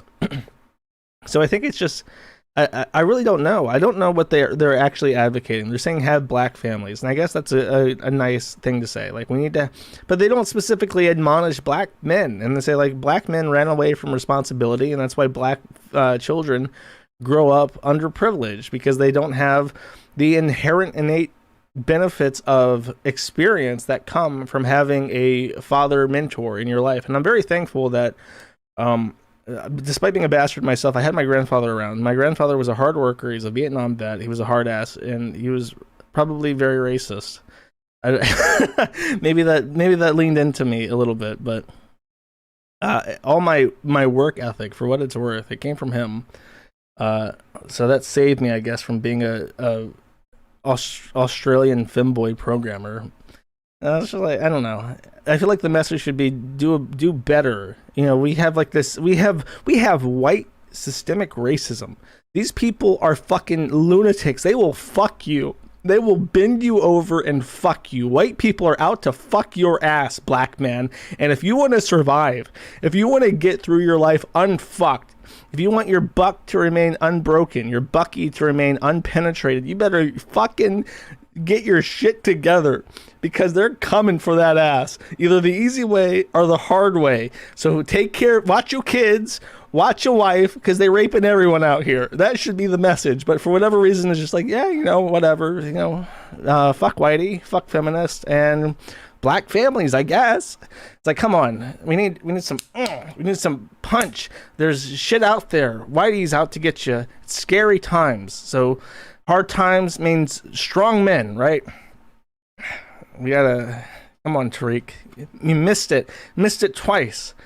And the movie kind of depresses me just because it's like, there's so much in here, which is like, besides like the crazy like history revisionism and like anti-white, like just like vitriolic hatred of white people. It's like you can take that vitriolic hatred and narrow it just a teensy bit. You're already racist. It's not a huge leap. You can just focus on what you're being racist against. And then you can take all your crazy, you know, conservative views that are anti-mainstream, and there's like a chance. There's like a chance for an equal but separate society where we can just mind each other's business, have state-level governance that reflects our racial compositions better, and we can maybe have something that works out. But instead, it's just like, nah, fuck Whitey.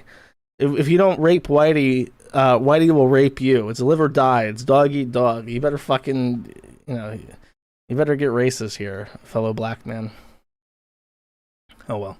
That is Breaking Buck by Tariq Nasheed, I guess. I think it has an actual director. Who made this? Actually, pull this back up. Who made this movie?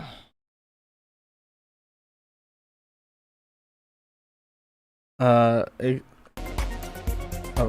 want the editor. Who's the director? Oh, it is directed by Tariq Nasheed. Everyone clap for Tariq Nasheed. He made this masterpiece, and it's probably the funniest fucking movie made in the last couple years. It's the best movie made since The Joker. Bravo, Tariq.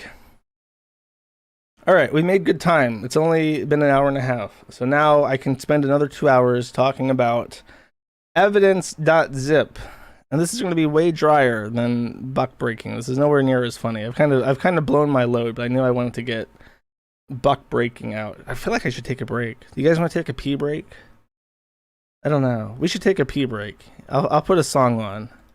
Yeah, that's what I'll do. I'll put a song on.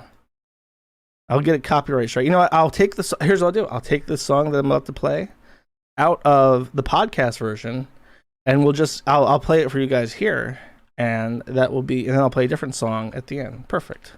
This is a kind of topical song. Hopefully you'll enjoy it. Be right back. Hip-hop diet is full of guys who cannot even rap. Facts. Media dividing us by colors, white or black. Facts. If you believe in Jesus, these days Christians get attacked. Facts. If you don't hate police, then everybody thinks you're whack. And everything's so connected. Black Lives Matter got so aggressive. White folks who agree can't support the message. Both sides go to war because they don't respect it. Our social climate from the global tension turned to total violence and a whole depression. We could unify and then I'll go against them, but we let them divide us with votes and elections. Hey, the music we bump, all about shooting guns and doing drugs. Hey, whoa. The things that we want are promoted subliminally through the songs, like you need a fast car, you need designer clothes, you need a rap star to tell you to start popping pills, hit the blunt and go live at the club till you're broke. It's all controlled by the elites, put fake news all over our screens, convincing the right to go fight with the left and distract from the fact it's each other we need. Divided by race and religion, segregated into teams. You a white supremacist. If you're not, I guess you Antifa. Screaming from the rooftops, beat down better. Turn us on each other now, no lives matter. If we do what the news wants, blood gon' splatter. Turn us on each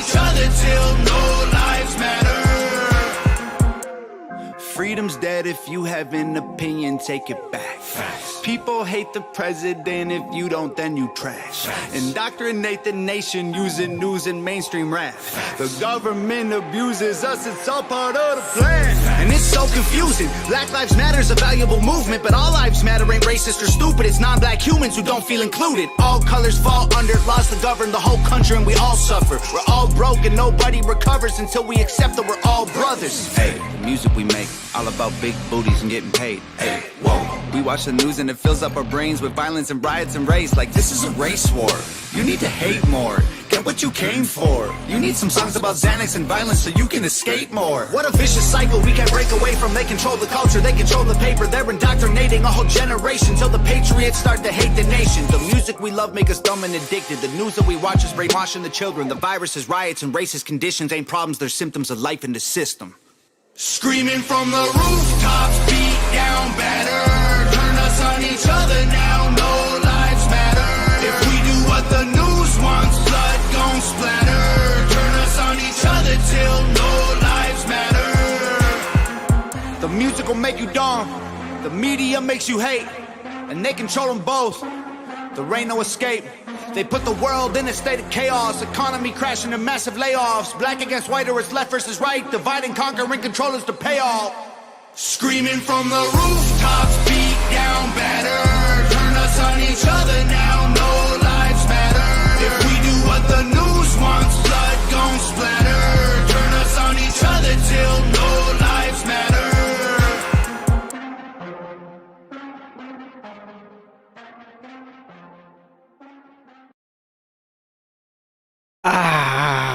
Much better, chat. Much better. Hope you guys like that song. I guess 300 people didn't, but that's too damn bad. Here are gamers. Now we will talk about evidence.zip. This is the true meat of the show. I know that Tariq Nasheed put out this hilarious documentary exposing the... Actually... I can't pass. I forgot about something. I can't pass it up. I have to go back and find it. When I was watching the movie, and they were talking about how every black man was gay anally raped by white slave masters, and we're going back to Buck Vision. While they showed a bunch of art that they had commissioned specifically for this film that that demonstrated the sodomy of the black male. I'm going to show you. We're time for an art critique. Okay, this is the first one they show. This is obviously like a Tumblr artist. I've timestamped all of them that I saw.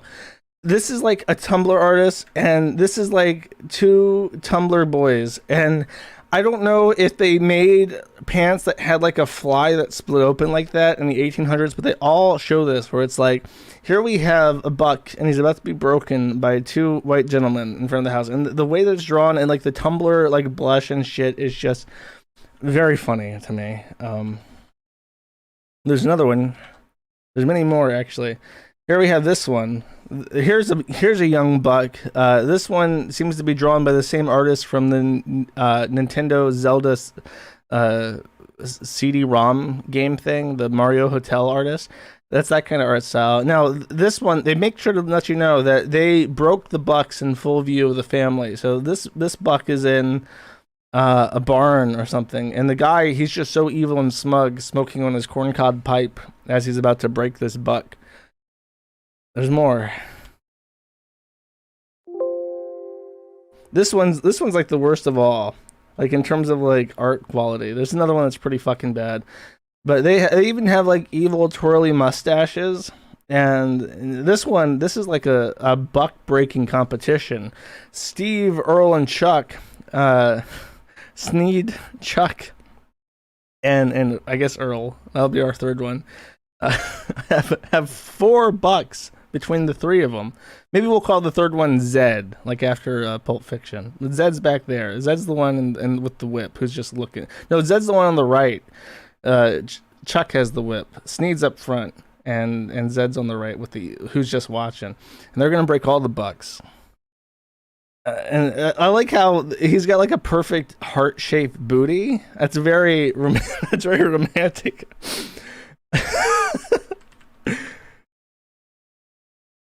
Okay, this is fucking art. Okay, here we have a very weird shaded style for this guy, and I was so inspired actually by this one in particular that I posted on my Twitter account. I'll go ahead and download it.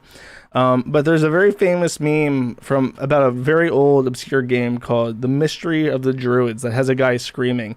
So I legit fucking took this image, I 4x'd it on like a waifu 2x program, and then I spent all day, or not all day, but a little while, a good amount of effort putting this into true to life meme format. I even found a good font for it and everything. The Breaking of the Bucks, starring this young buck right here from the Buck Breaking documentary. Oops, don't want to get rid of Buck Vision. We're still in Buck Vision. All right, let us continue. Oh, I guess you know what? I can take off the filter because I'm just showing stills. I want you guys to see the color. The true to life color of these beautiful drawings, which Tariq Nasheed personally commissioned from deviant artist to emasculate his entire race for the enjoyment of retards such as myself.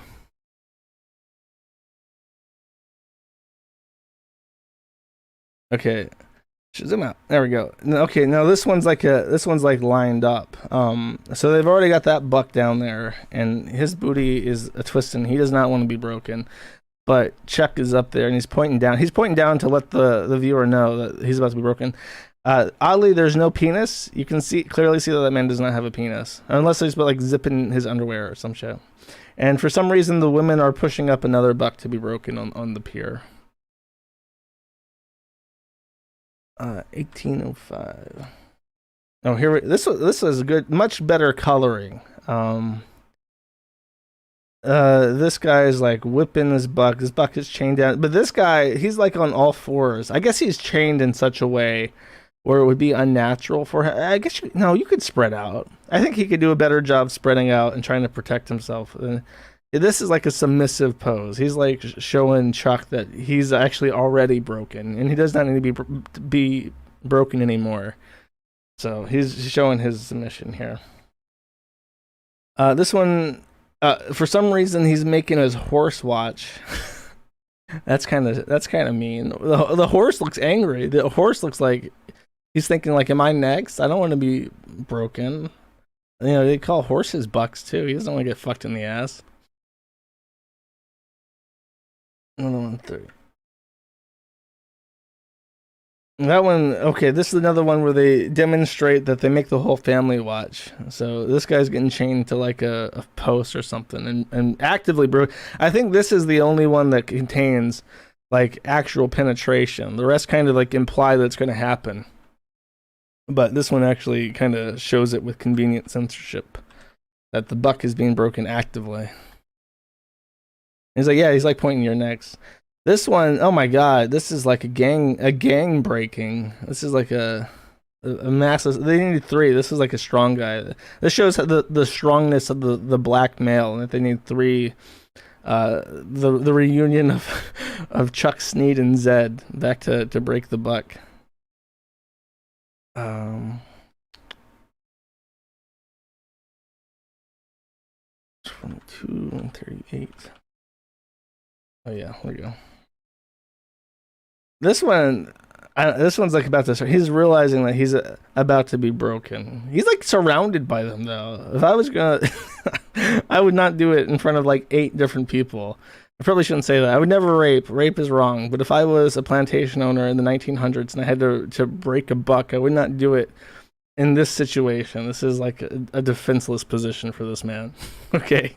It's a power move.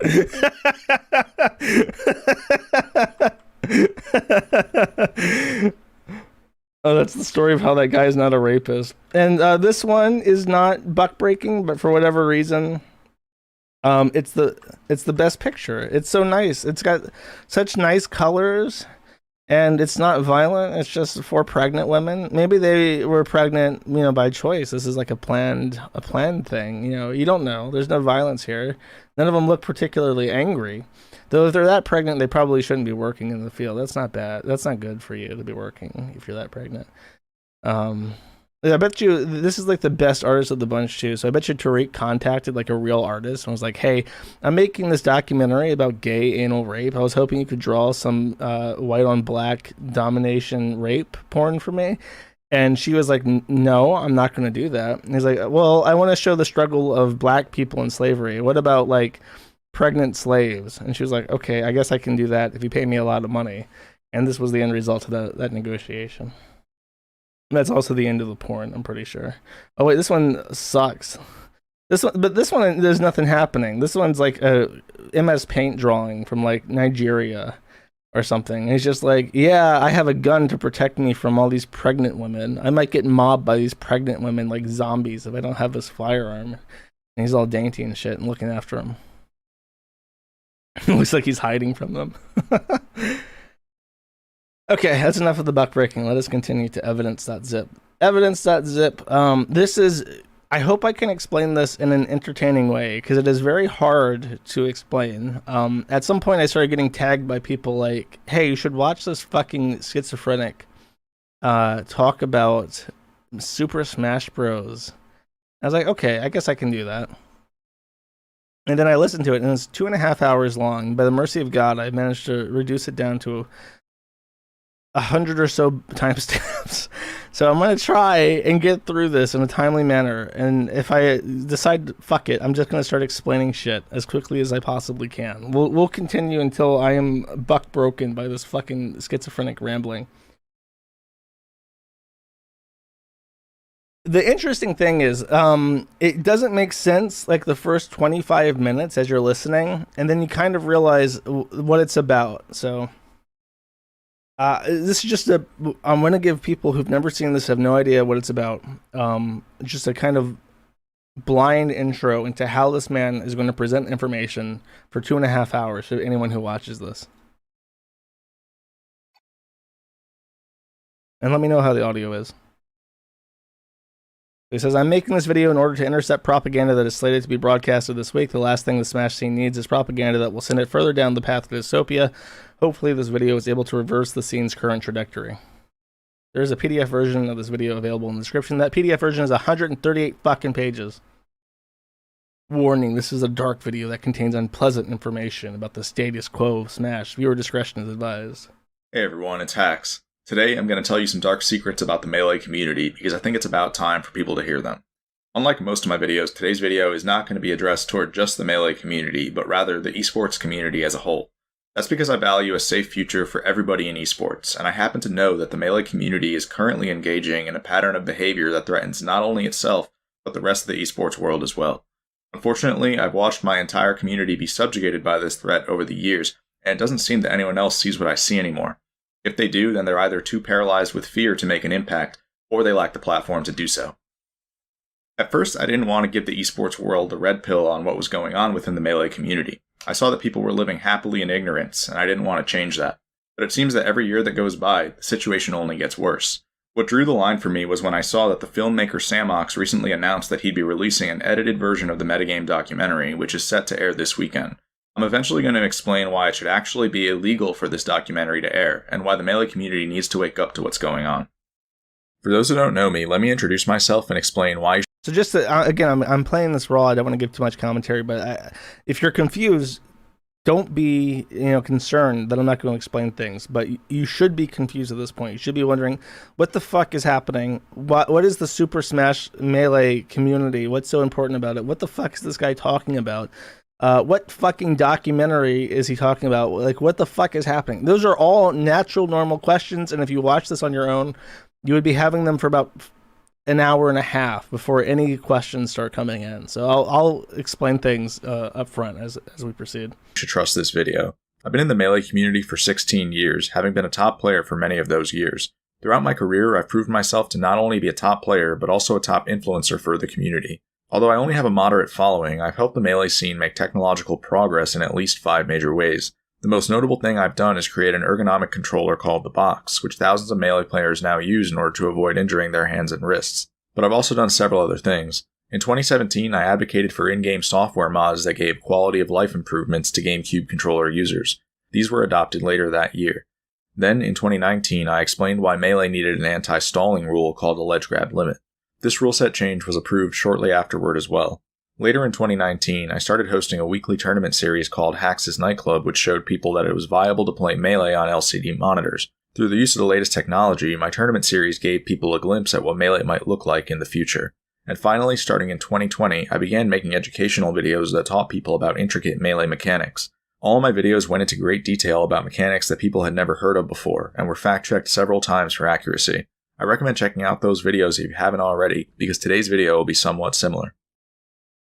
Okay, so 1, take him seriously because he was a pro player before he physically mangled his hands by playing Super Smash Bros. Melee, a 20-year-old game that I last played when I was a literal fucking child in elementary school and inviting my friends over to play on my GameCube.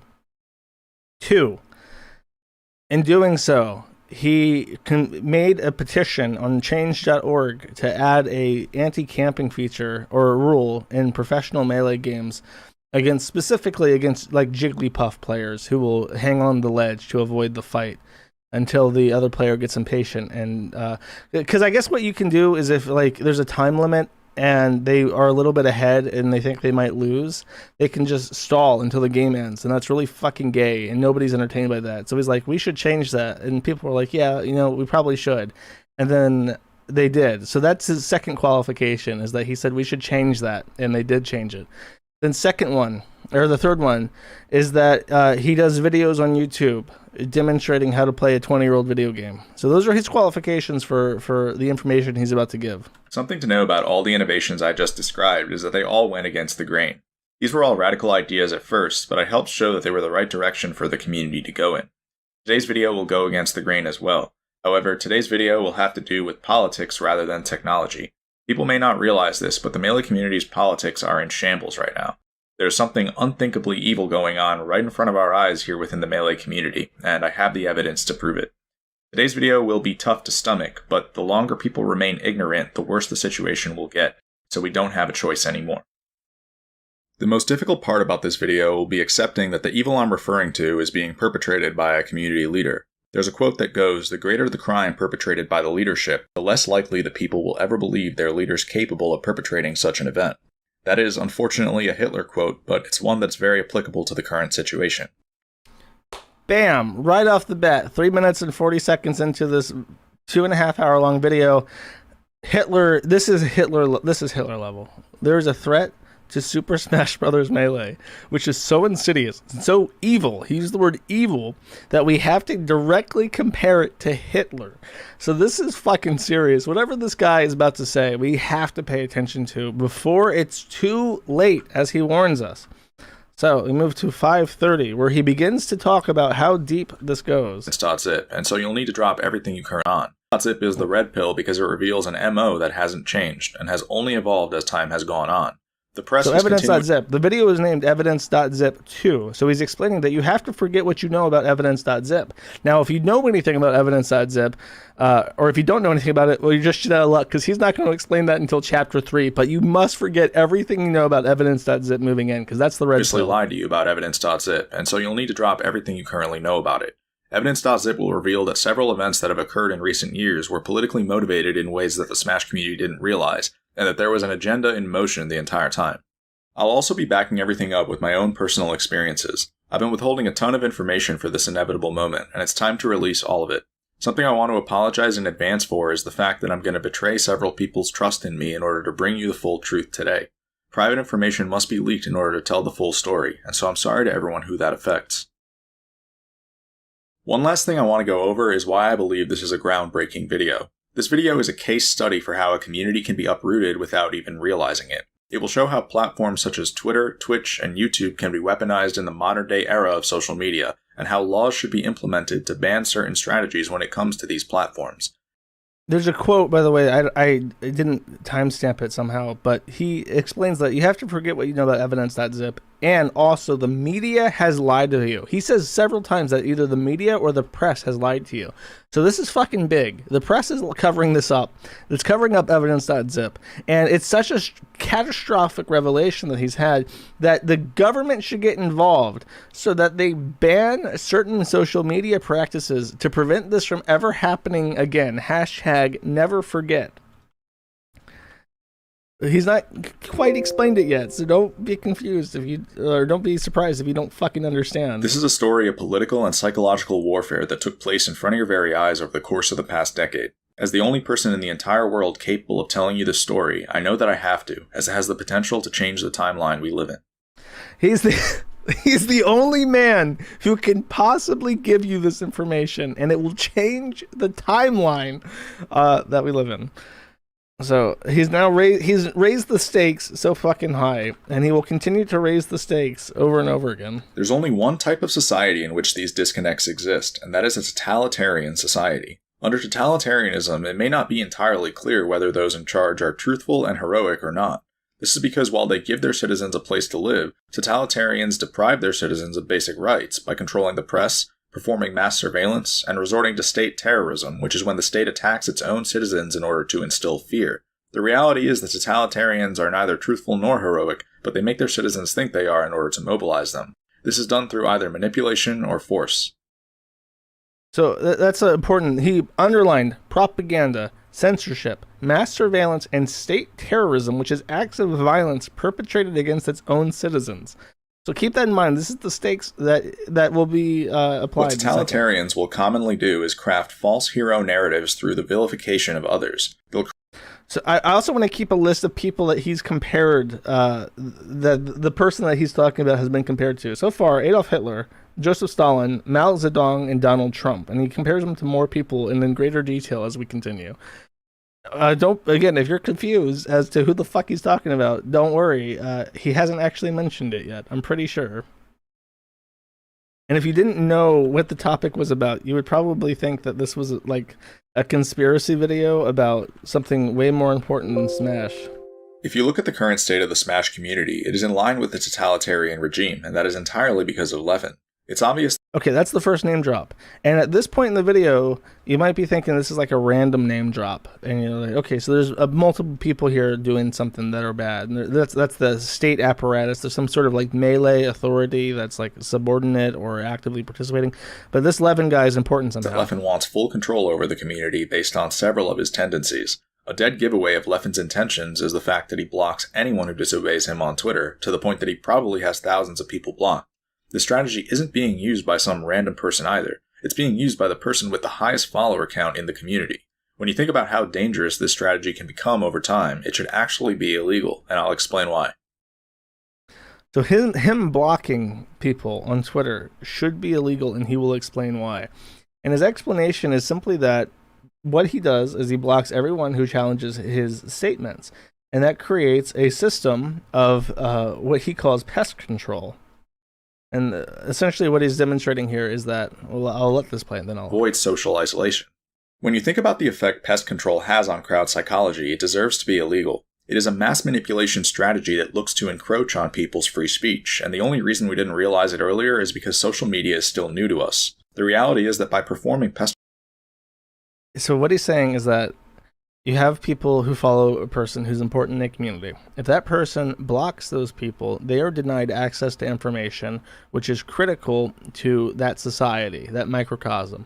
And it encourages people who have not yet been blocked, but who would like to continue to be in the know regarding this information, to behave and not say things which upset the person who is important in that microcosm.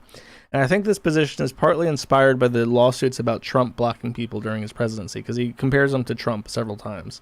But he's saying that blocking people on Twitter should be illegal because when Levin does it, it creates a totalitarian dictatorship. I'm not happy until every aspect of godhood is like torn away, and there's only one God, and that's me.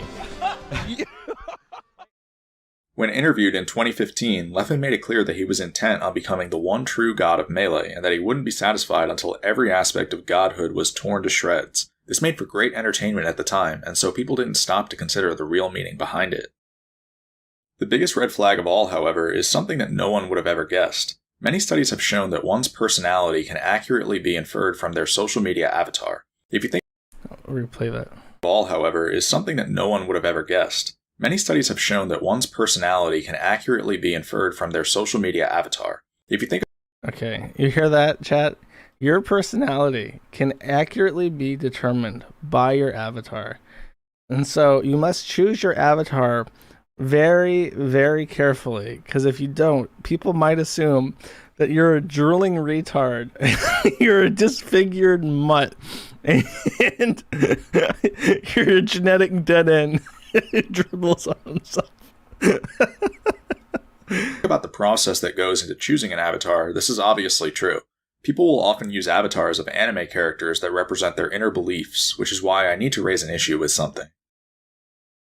Why did Leffen used to use an avatar of Light Yagami from Death Note back in 2016? If you understand 100% serious. Understand who Light Yagami is, then it makes all too much sense when you consider everything else that I've told you. Light is a brilliant high school student on the outside, but an infamous political criminal on the inside, whose goal is to become the god of the new world. He's able to remain undetected for many years by outwitting everyone in his way. Essentially, Death Note is the story of a totalitarian regime that ends up casting darkness over the entire planet. The story that's unraveling right before our very eyes is strikingly similar to Death Note.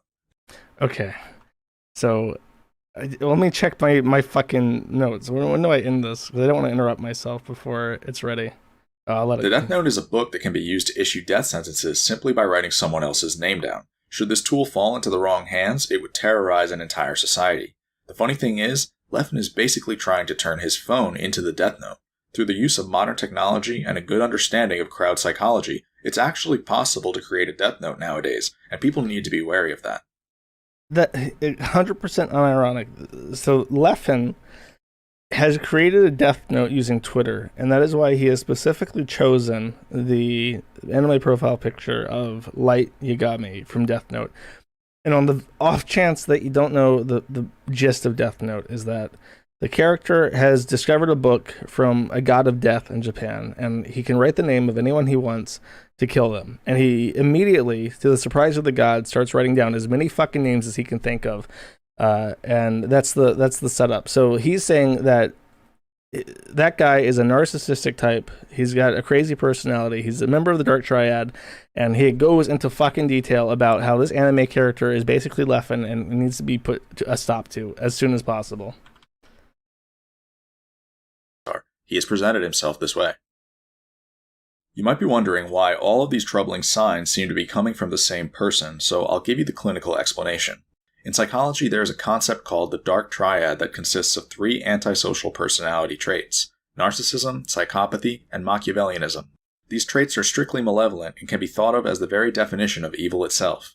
They are what compel people to commit crimes, and they're bound to result in social distress and severe problems for an organization, especially if the Dark Triad is given a leadership position. This is because Dark Triads are ruthless manipulators who will claw their way to the top at anyone's expense. They're also interpersonally skilled, which means that while they themselves are cold, Dark Triads are good at understanding other people's emotions and thought processes. Okay.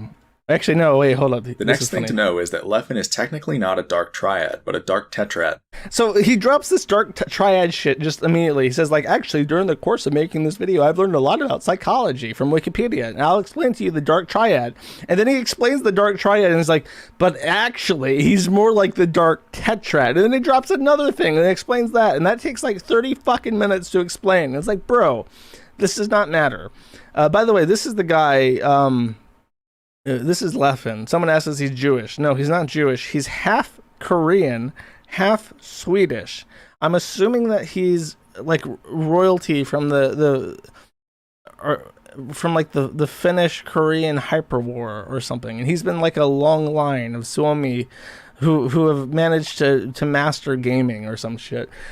Anyways, no, he's not Jewish. He's just this guy, and I have a hot take on him as I bite into this, but I kind of want to just lay the foundation for how fucking, just how batshit this is, because I feel bad for him, because I feel like he's like retarded. The guy Hacks, the guy who made this video, and he has some good points, and he has some genuine grievances, but he can't fucking manage. He can't explain his points without sounding crazy.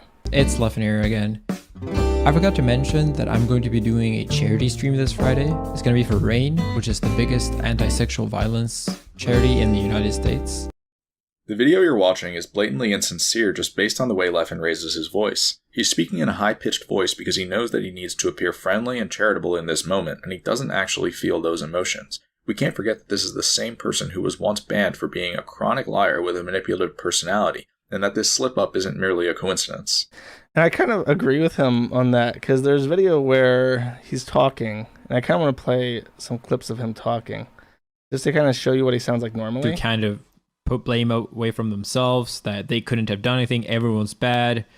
And that's how he sounds like normally. And then when he's doing that rain charity, he's like, "Hey guys, I hope you'll donate to this, and I hope you'll think I'm a good person." And it's like, there's more to that than that, but I really, I think that's cringe. And again, this is something that he could compare, and he could say, like, look at how disingenuous this guy is being, and do side by side, just like I did, to say, this is his normal voice, this is him when he's sucking asshole. But he chooses not. He doesn't think to do that because he's retardo. From what I understand, that thing where he, bragged about, said like, "Oh, I make all these helpful videos explaining how to play Super Smash Brothers." He's long-winded in that too, if you could imagine, and he just doesn't like whatever information, whatever value he has is lost in his inability to articulate himself. Okay. Above all else, though, there was something that happened recently that drew the line for me, and it had to do with the filmmaker named Samox. For those who don't know, Samox is the director behind the original Smash Bros. Documentary that turned Melee into a major esport back in 2013. In 2020, Samox returned to us with a new documentary called Metagame, which covered the newer generation of Melee players. However, Metagame wasn't received nearly as well, largely due to what people viewed as Leffen's character assassination. Samox had chosen to show footage of Swedes who knew about Evidence.zip, and Leffen didn't like that. Even though Metagame didn't reveal too much about Evidence.zip, it was still the current generation's only glimpse at the truth, and Leffen made it clear that he wanted it taken down. At first, Leffen complimented the first few episodes of Metagame for how incredible they were, but when the episodes that talked about Evidence.zip aired the next day, everything changed. Leffen frantically began to tweet about Metagame every several minutes. His tweets suggested that Evidence.zip was a conspiracy, and that Metagame was a terrible documentary for assassinating his character. Leffen tweeted so frequently that he seemingly went insane. He just went on and on and on, and it felt like there was no end. So what happened is, this is his whole motivation. He mentioned very briefly a Metagame documentary. What happened is this guy made a documentary in like 2012, 2013 or something, and it made Super Smash Bros. Melee a more, like a big competitive thing for these nerds because of all the attention that this documentary had given it. And then they made a sequel to Metagame recently in 2020 called, or sorry, a sequel to the original thing. I forget the name of it, but it's called Metagame now. And it was going to be like a episodic documentary. And they covered Evidence.zip, which he's now talking about again, and he still hasn't explained what it is. But the Evidence.zip relates to Leffen and shit that he did in the past, and they touch on it and they say like, this is shit that he did, he got banned for it, and Leffen starts crying on fucking Twitter like a bitch boy because he doesn't want that negative attention. And because Leffen is now such a big character in the community, they force this documentarian to go back and edit out shit talking about Leffen because he didn't like it. And that's what he's trying to say here, is that the director edited what he was going to say to fit to Leffen's demands. The next terms I'm going to introduce are called narcissistic injury and narcissistic rage. Narcissistic injury occurs when a narcissist perceives something as a serious threat to their self-esteem. It will happen if the narcissist feels that their true self has been revealed, and that people have caught on to their hidden behaviors and motivations. This triggers narcissistic rage, which when a narcissist goes insane and becomes extremely violent. Narcissistic rage happens at the end of Death Note when the police force finally close in on Light Yagami, the mastermind behind years of political crimes that terrorized the world. After realizing that he's been caught, Light begins to laugh like a maniac and contort his body in strange ways while the police force watch in awe.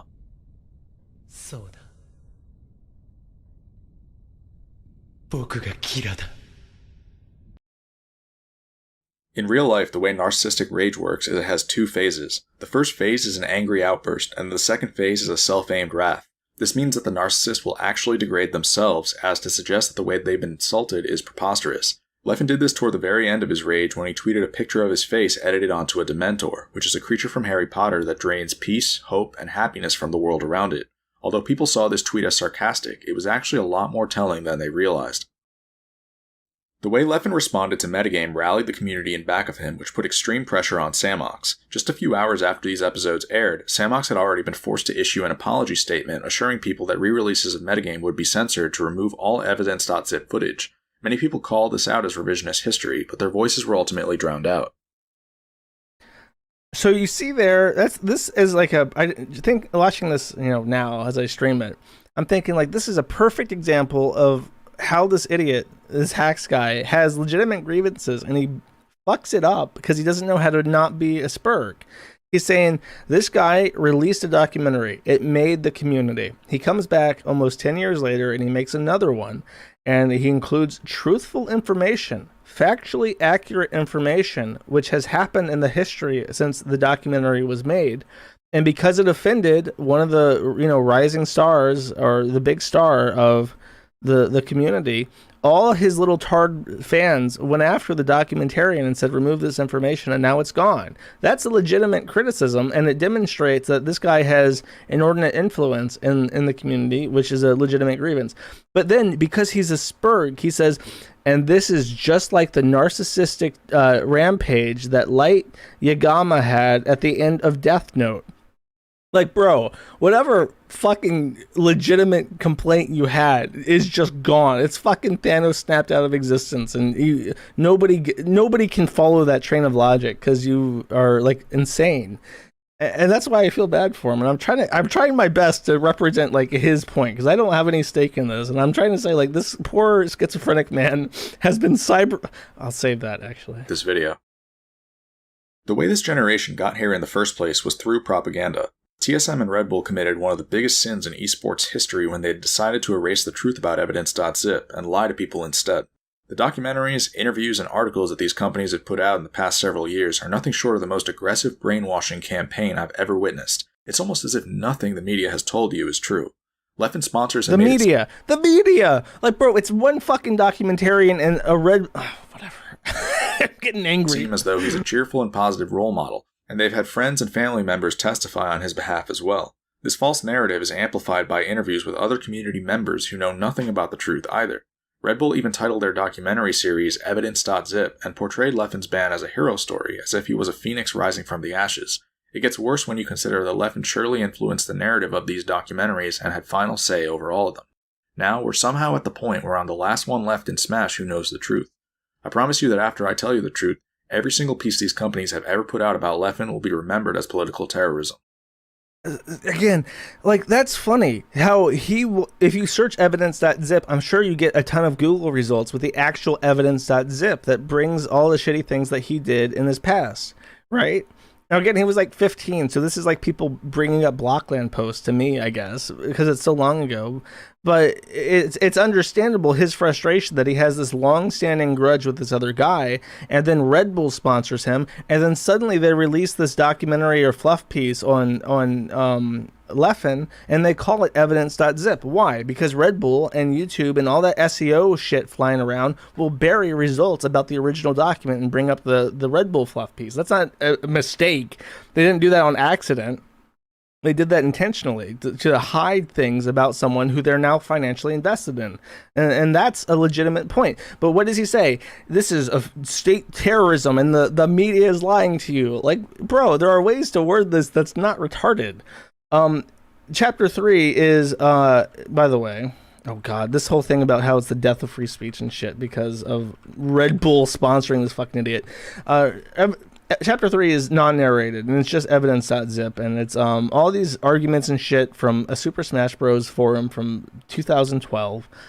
And basically, he's just an asshole, and he was an asshole to people, throughout the community. He was an antisocial teenager. He was an Elliot Rogers. He was a half Korean, half Swede, the most cursed blend possible.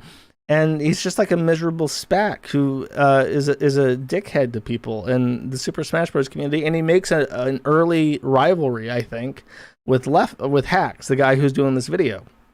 And Leffen, being Elliot Roger, is like a smart person, and Hacks is just like this idiot, and he doesn't know how to stand up for himself. So I'm just going to skip past chapter 3 because it's boring as shit, and it's music and this testimony and stuff, and you can find it on the forum if you really want to, but it's like he's not wrong in saying that it's like 10 years old, so who really gives a shit? This is just him trying to throw that up in Leffen's face, and it's kind of being an asshole to him.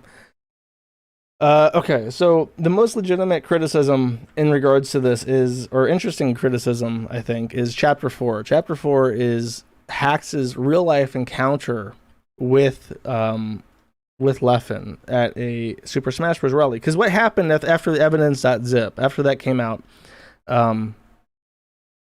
Leffen was banned by the community for a year for his antisocial behavior. And he still, well, I'll just let this play, but he still tried to go to them. But on March 21st, 2013, Leffen had a change of heart. He suddenly decided that he was sorry for everything, and he confessed to several of the things that he had done, citing depression and anxiety as the motivating factors. The apology Leffen issued got covered by the Score Esports' documentary on him from 2018, which has 1.5 million views. It's the apology that people cite to this day, and the one that people believe is real. What the people who read Leffen's apology didn't know was that they had been manipulated. On the exact same day Leffen issued his apology to North America, he also issued statements on the Swedish forums that warned them that they had defied him. Last year I talked with one of the Swedes who testified for evidence.zip about the fact that Leffen's apology was insincere. Although the Swedish forums are no longer accessible, he confirmed that Leffen's apology was fake. This is made even more obvious by an excerpt from the letter to Genesis 3 staff, which explains how Leffen initially responded to being banned over in Sweden. The excerpt explains that Leffen had condemned the Swedes to the point that he seemed to want to take revenge on them. The excerpt also warns the reader that this says here, following his ban from Sweden, I'm going to assume that they don't mean Sweden the country. They're going to mean Sweden's Super Smash Bros. Melee, like official tournament structure. Following his ban from Sweden, deported to Denmark, God forbid. Rather than apologizing to those he has hurt, Leffen decided to stay true to his roots. He has chosen to play the victim card and ridicule the Swedish scene for banning him, claiming that they are fake people who are doomed without him. We hope that after reading the attached testimonies and forum posts, there is zero doubt that Leffen is not the victim and that his decision to continue to lie only serves as further evidence of his character. Please enforce this ban for the good of our community. Thank you. Leffen is someone who will endlessly claim victim status in order to evade accountability, which is exactly what he did in his fake apology. 2 weeks after Leffen's fake apology, a tournament called Beast 3 was held in Sweden. Beast 3 was the first notable tournament that Leffen was banned from, and so the Swedes who'd been abused by him were looking forward to their first Leffen-free tournament. But what people don't know is that Leffen actually showed up to this tournament in person and tried to convince the TOs to let him in. Leffen didn't seem to understand that he was actually banned from Beast 3, and so the TOs had to physically deny him entry. Around this same time, I was emailing Mr. Wizard about banning Leffen from EVO 2013. I was transparent about the fact that this was a complicated case and that it wasn't going to be easy to convey why a ban was necessary. Unfortunately, the EVO staff would end up rejecting the case on the basis of no physical assault, which is exactly what I feared would happen. So this is probably the start of their rivalry, because Leffen blames the whole evidence ban thing on Hax, and Hax was actively trying to get the ban enforced because he didn't like Leffen. And this has persisted for like 8 fucking years now between them, and has resulted in this massive like meltdown where this man obviously cannot take any more of this shit. A few months later, I flew to Vegas for EVO 2013. The first night I got there, I dropped my bags off in my hotel room and went to the Rio Hotel, which was nearby. I went to the Rio because the World Series of Poker was taking place there that year, and I wanted to watch people participate in it. I ended up spending a couple of hours at the Rio before realizing that I needed to head back to my hotel room to grab my phone charger, at which point I called my friend Cody, who I was staying with. When I called Cody, I told him that I'd be heading back to the hotel to grab my charger. Cody then said to me, "Sure, but just so you know, Leffen's playing Melee in our hotel room." Which is weird. Like, why is this guy at my fucking hotel room? Cody said that to me. It was one of the weirdest things I'd ever heard. A lot of people vaguely knew that Leffen and I had beef, but people didn't know that this was the same person I had just tried to ban from the tournament we were at. Of all the people who could have ended up in my hotel room, the fact that it was Leffen wasn't a coincidence. He wanted to cause some sort of disturbance, and he succeeded. When I got back to the hotel, I didn't actually enter my room. Instead, I had Cody hand me my phone charger at the door. Leffen sat inside of my hotel room while all of this happened. These are logs showing that I discussed the situation with Cody last year. Later that weekend, something similar happened. I had spent a lot of UO 2013 with my childhood friend J-Man, who was approaching retirement from Melee around that time. What I noticed is that during certain parts of the weekend, Leffen would make efforts to befriend J-Man, which led to lots of awkward moments where I didn't want to approach J-Man because he was with Leffen. This exact strategy was described by one of the Swedes who testified for evidence.zip, who stated that after he began avoiding Leffen, Leffen looked to finish him by taking his friends away from him, which caused issues in his social life. These types of interactions show the ridiculous lengths Leffen will go to torment people once they're on his hit list. As you can see, Leffen never actually expressed remorse for the actions that got him banned. In fact, he did the opposite. He made no efforts to change either, which should have been obvious based on the way he barked when he took games off of Armada at Beast 4 in 2014. The problem is that 8 years have passed since evidence.zip, and Leffen now has the entire Smash community in his back pocket. Someone with a Dark Triad mentality is able to severely disrupt society when given this much power, and Leffen has done exactly that. However, people haven't been viewing things from this angle, and so they never saw any of it. Okay, so I just love the story, the whole visual that he paints, where he tries to go to this con and Leffen knows that he fucking hates him. So he makes friends with all of his friends, and Leffen and Hax is just like, oh, I don't want to be around you if you're going to be hanging out with Leffen. So he concedes like his entire trip to Vegas to Leffen, who has co-opted all of his friends to punish him. So this is why he thinks that he's dead set that Leffen's part of the Dark Triad, because these are the behaviors of a Machiavellian. Fame is Leffen's priority. He wants people to be controlled and underneath him so that he can continue to broaden his influence. I'll be showing you how Leffen has exploited the Smash community many times in order to achieve this. Another term you should be familiar with is socioeconomic resource drain. This term is appropriate because it describes the fact that Leffen often targets people such as myself who he views as political adversaries. Leffen's goal here is to drain his adversaries socioeconomically in order to further secure his position. This is a standard strategy for achieving totalitarianism. In Nazi Germany, for example, Hitler purged a large group within the Nazi Party in 1934. He viewed the people within this group as potential threats to his ascent, and so he needed them gone. Surely enough, this scheme was instrumental in Hitler's rise. So basically what Hitler did to rise power is that he befriended all of the Chancellor's friends, and then the Chancellor's like, well, I don't want to be around you guys if you're friends with Hitler. I mean, he's a bad guy. I don't want to be friends with anyone who's friends with Hitler. So he just basically gave up the position, and that was the Night of Long Knives. In case you don't know your history, boys and girls, that's exactly how it happened. Okay, so now we're into Chapter 5, and Chapter 5 is more details on Leffen's sneaky manipulation tactics to abuse this poor Spurg. Now that the stage is set, I'm going to begin listing manipulation tactics that Leffen uses on a regular basis. The first one is called the totalitarian tiptoe, or tiptoeing for short. Tiptoeing is used to get large groups of people to agree to terms that they would normally reject. This is the term that describes Leffen's gradual encroachment of free speech that I talked about earlier. As the Pat Miller quote explained, the best way to take control over a people and control them utterly is to take a little of their freedom at a time, to erode rights by 1,000 tiny and almost imperceptible reductions. In this way, the people will not see those rights and freedoms being removed until past the point at which these changes cannot be reversed. The idea here is that the best way to erode people's rights is to do it gradually so that nothing happens abruptly enough to raise eyebrows. Over time, this can cause people to fail to realize that they've agreed to massively disadvantageous terms, such as the fact that Leffen is on the verge of reaching full censorship. Basically, so I have a political quote for him. You ready? This is driving me crazy. The entire time I was listening to this, I'm like, this reminds me of another quote. So here we have a quote from someone named Carl Schmidt, and what he says is, the specific political distinction to which political actions and motives can be reduced is that between friend and enemy. So this whole thing, like, oh, he's literally Hitler. It's like, no, you guys just don't like each other. You can prescribe whatever totalitarianism, authoritarianism philosophy you want to him, but the truth is you just don't fucking like him.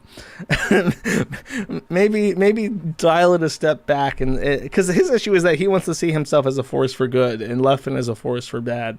And instead of being a little bit Machiavellian himself and being like, well, maybe I should take these facts and really hurt him by framing them a specific way, he's instead like, actually, as a force for good, I'm going to be an unbiased media critic, and I'm going to posit this information as truthfully as I can. It's like, you don't have to do that. You can just reduce him to an enemy and treat him that way, as he has done to you. But I guess he's too much of a shining star to do that. Okay, this is interesting because this is the part when my first listen where I'm kind of like, hey, or second listen. I've listened to this like 8 times. This is really great, entertaining to me. But this is the part of the video for second or third time that I listened to this where I'm like, wait a second, he has a point here.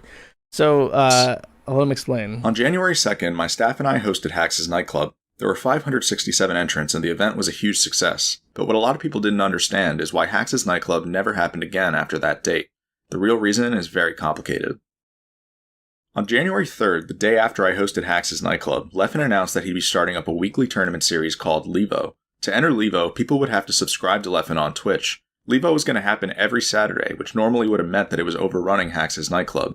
The catch, though, is that Levo was a European event, and so no one batted an eye. Not even my staff saw what Leffen had just done. Okay, if you're just listening, at this point in time, he has put a picture of L on the screen, and I have been informed, because I've seen the movie adaptation of Death Note, that L is the guy who tries to identify who's behind the Death Note, who is Light Yakama or whatever. So he's literally, like I said, he's literally framing this as like a good versus evil thing. He is L. He's the guy trying to take down the political terrorist who is Light, who has the Twitter Death Note. And this is how he sees things, because he's autistic. But I knew precisely what this meant. Leffen was tiptoeing, and he would soon look to overrun Hacks' nightclub entirely. If Leffen had announced the North American event on Saturdays, it would have raised too many eyebrows, so what he needed to do instead was take baby steps. Within a few weeks, he was inevitably going to expand Levo to North America. Once I saw this, I knew exactly what I needed to do. I was going to trade my entire tournament series to mount my case against Leffen, and so I shut down Hacks' nightclub. The interesting thing, though, is that nobody knew there wasn't going to be another event. Not even my own staff knew the truth. I'd begun to lie to everybody by telling them that the next event would be on January 23rd. I even announced this in the Hacks' nightclub Discord server. The reason I announced January 23rd as the next date was because there were upcoming tournaments on the next 2 weekends, and so if I was actually going to host another event, then I would have had to schedule around them. But I was only looking for one thing here, and that was to make Leffen take the next step on January 23rd. I would then be able to show this to people later. The tournament that happened the week after my event was called Galint. I ran fake ads at Galint because I needed to... Okay, I'll stop it there. What he does is that he sets up, just to reiterate, he sets up his own tournament series called Hacks' Nightclub, and it's supposed to be on Fridays. And then Leffen immediately starts up his own competition called Saturday Night Levo, and that's a European tournament, but it would also be on Saturdays. So it's like, whatever. This is North American. Hacks' Nightclub is North American, and Leffen's is European, so no big deal. Then Hacks immediately shuts down his nightclub, and then Leffen schedules an American branch the next Friday that Leffen would be doing, or that Hacks would be doing his. So he's saying that Leffen only started up this tournament because he intended to encroach on Hacks' nightclub. And the weird thing to me is that he's saying this, but from the way he describes it, he shut down his tournament before Leffen even branched out to North America. So I don't know if it just wasn't a public thing or if he, mixed up what he was saying. But in his mind, he believes that Leffen did this just to shit on him and kill his Fight Club thing. And perhaps that's true, but the way he frames it is awkward. Surprise. 23rd. Then, on January 14th, the inevitable happened when Leffen announced that the Levo he'd be hosting on January 23rd would have a North American bracket. Because of how inconspicuously Leffen slipped this in, no one even noticed that he had just overrun another tournament. January 23rd is also when Leffen would start calling it Saturday Night Levo, which is a direct shot at Hacks' nightclub. Before I go any further, let me explain why this is so significant. Leffen wanted to overrun my tournament in order to weaken his longtime adversary. However, he knew that if his original announcement on January 3rd said that he'd be hosting a North American tournament on Saturdays, people would have brought up the fact that the East Coast had just gotten a major tournament series, and that he was blatantly overrunning it. So instead, Leffen started by hosting an EU-only tournament. Then, 2 weeks later, he slipped in an announcement that he'd be adding a North American bracket. This allowed Leffen to overrun Hacks' nightclub without anyone noticing. The steps Leffen took reveal a high degree of Machiavellianism. Not only does this show that Leffen has the capacity to manipulate the community, but it also shows complete disregard for the community. Whereas Hax's nightclub was a free event, Levo requires you to sub to Leffen on Twitch, which means Leffen was willing to take a free event away from the community. This also shows the capacity for resource transfer, resource drain, and socially parasitic behavior. Leffen's So that's the nightclub thing. The interesting, I mean, he should have just kept it off, as people are saying in chat. He really should have just like stuck it to him. If that one required people to subscribe to him on Twitch, then a lot of people wouldn't, just because he, like, especially if he started it first. If there was conflict, people would call him out on it. But for whatever reason, he chooses to just fold and submit to Light's death noting of his nightclub. And he specifically says, and I thought it was in this quote, but he claims that Saturday Night Levo is a direct shot at Hax's nightclub because the word night is used in both names, which is a little bit schizo-y to me. Surprise. Now this gets into the box, and the box is one of the stronger points I think he has as well. This is his baby. There was another con aimed at the box, which is the ergonomic controller that I sell. The con began on January 5th when Leffen tweeted that he'd be live streaming a review of a box he just got in the mail. This was yet another tiptoe. Just like when Leffen tiptoed by announcing Levo, he was now tiptoeing once again.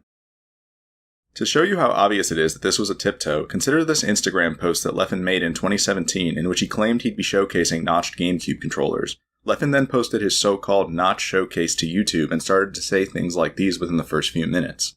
Alright, so first off, one common thing that people say is like, oh, you know, the fact that the box or the hitbox controller is a digital input gives... This is not relevant. Basically, what happened is, in case you forgot, Hax, the guy narrating, fucked up his hands. He played this game so hard, so much, that he literally fucked up the tendons in his hands, and he had to retire early because he had carpal tunnel syndrome and could no longer play the game. So instead of just being like, oh, I guess I can't play this game anymore, he actually hired an engineer and designed what's called a keyboard controller. And keyboard controllers are like arcade game buttons on a motherboard, and you can press the buttons, and they're designed in such a way that your tendons have to move very little, and they're much more ergonomic. And that's how he was able to return and play the game that he likes, which is really cool. Like, you have a problem, you have players who have, you know, carpal tunnel syndrome, and they're hurting themselves playing this fucking game, so you might as well make an ergonomic controller. But there's some problems with that, and immediately after he releases this fucking thing, I guess, what's his face? Because I guess people know that this rivalry is happening between them, so he's like, I'll review my rival's thing and I'll shit on it. And this is chapter 6. I'm going to try to explain this as non-autistically as I can. Forgive me, though. This is... I need the picture. For me, I might actually swap so that this button is Z, so I can grab like this, and so that I can L cancel with R, because I think L canceling with R is better than with light. So that's his statement. He wants to rebind 2 keys, and there, as you can see, there are 4 buttons on either side. There's the home row keys, and then there are some keys you have to reach for, and obviously the ones that you want to reach for should be the ones you use less often, because the ones you use, because you're trying to save your hands, right? So he's saying we should rebind these keys. There is 30 minutes to this chapter explaining why he particularly does not like that remapping of those keys. And I think this timestamp has the layout, because I went the layout when I explained this. Okay, it does. Left is the default layout, right is the Leffen's layout. And you can just see that the only real difference is that Z and R are swapped. Let me try to explain this as well as I can. In Smash, when your character touches the ground after performing a move in the air, there is an animation that plays as you recover from falling. If you press the Z or R button, you will prevent yourself... Wait, if you press Z, R, or L, you prevent yourself from playing the animation at the full speed. It's double speed. So in professional games, it's very important that you manage to press the right button at the right time in order to avoid this animation. Leffen's way is called digital L canceling or hard pressing, because you have to hard press the R button. And Hax's way, by pressing Z, is light canceling, because you only have to lightly tap it. And for whatever reason in the game, this is super, super important, and you should, according to Hax, you should do it his way, and Leffen says you should do it his way. And this is the most autistic fucking thing, and I can't explain why this works like this, because there's 1,000 different glossary terms for everything. Like, apparently, if you do it Leffen's way, if you also have to tech. Well, what the fuck's a tech? You have to do a specific button press to do a tech, and why do you have to do a button press for attack? And then they explain that there's like 1,000 different factors involved where you should definitely try to tech. And it's like, okay, whatever. Point is that Leffen believes that it should be one way, and he immediately cites that as criticism against Hax's design. And the result is because Leffen's the biggest player, a lot of people start teching with the R button instead of the Z button. And because this is apparently the erroneous way to do it, it causes like novice players who like Leffen to follow his lead and start doing this the wrong way. And Hax claims that this is a significant Machiavellian evil thing to do, because you've tricked people into doing the dumb thing because you're just trying to hurt him, as opposed to letting people know the truth, because you're trying to hurt his product. But he kind of undermines his entire argument again, because he plays this clip, and even when I was listening to this, I'm like, yeah, well, Leffen has a point here. I'm not saying, to be clear, that I know the best layout. I'm saying that letting you rebind things is an objectively huge positive. You have to be an absolute fucking moron to try to say that not being able to remap is better because your overlord said so. But yeah, hard pressing with L cancel is in general better, because it option selects attack. Leffen would end up banning Slamist. Then Leffen began to refer to me as an evil overlord, which shows how personally invested he was in proving me wrong. The argument you just... That clip, I think, undermines his entire argument, because it's like, all he's saying is that you should have the option to change the buttons to whatever the fuck you want. But Hax is so autistic, he's like, no, I've done the math. I figured this all out. This is marginally better than the other way, and anyone who wants to do it that way is wrong to do it that way. I have figured this out. I'm smart. I have the engineer. I've made this. It's my product, and it's going to be bound this way. And all Leffen's saying is, like, if I had this and I had to use this, I would prefer if the buttons were switched. So that's my complaint about the product. His argument about this makes total fucking sense until he plays this clip, because it really does undercut himself. But I really think he is just that kind of autist, where it's like, it has to be perfect. This is the way I've always done it, and he doesn't even want to give people the option, because his way is just objectively the best. Leffen's rhetoric would end up causing an indescribable amount of damage over the course of January. I would estimate that hundreds of Melee players began to L-cancel incorrectly and believe that the box was designed incorrectly during this time period. After working on the box for 4 years, witnessing this happen to my community was incredibly disheartening. At first, I would give descriptive responses to customers who asked questions about what Leffen was saying, but as time went on, I began to lose my tolerance, and it showed in my responses. On January 1st, a customer named Treelock said that he was trying out the R and Z swap because it had been recommended by not only Leffen, but another Swedish player named Pipsqueak as well. I responded by saying that Pipsqueak is Leffen's bitch, as to imply that Pipsqueak would simply parrot anything that Leffen said, and that it didn't make the R and Z swap any better. Pipsqueak then cherry-picked this statement and took it to Twitter on February 4th, which made me look like a bad person for saying this about him. His tweet provided no context, but it began to get decent traction. I had now somehow managed to find myself in a bad PR situation because of Leffen's lies. He called this guy a bitch, and now he had found himself in this situation because the mastermind, Light Yagama from Sweden, Korea, has made him call this random guy a bitch for saying that it's better to R-tech or whatever the fuck. Like, bro, just don't call people, your customers, like a bitch, and you won't have this issue. So this is so heated, by the way, that there is like a community of people that he's built up on Discord that are fans of his box, which is like a $300 keyboard thing that apparently have carpal tunnel. And one of his mods has a problem. This gets to him. He breaks. After seeing me end up in a bad... Light Yagama writes him in his Swedish-Korean death note. PR situation, Otak actually quit the Melee community that same night. I later asked him if he was really done, and he confirmed that he was, because according to him, Leffen had ruined the community. OTAC compared Leffen to Trump in the sense that they both cultivate ignorance in their audiences and plan out everything politically in ways that people don't see. So we can add Trump to the list of terrible dictators that have been Leffen has been compared to. Rightfully so, that fucker.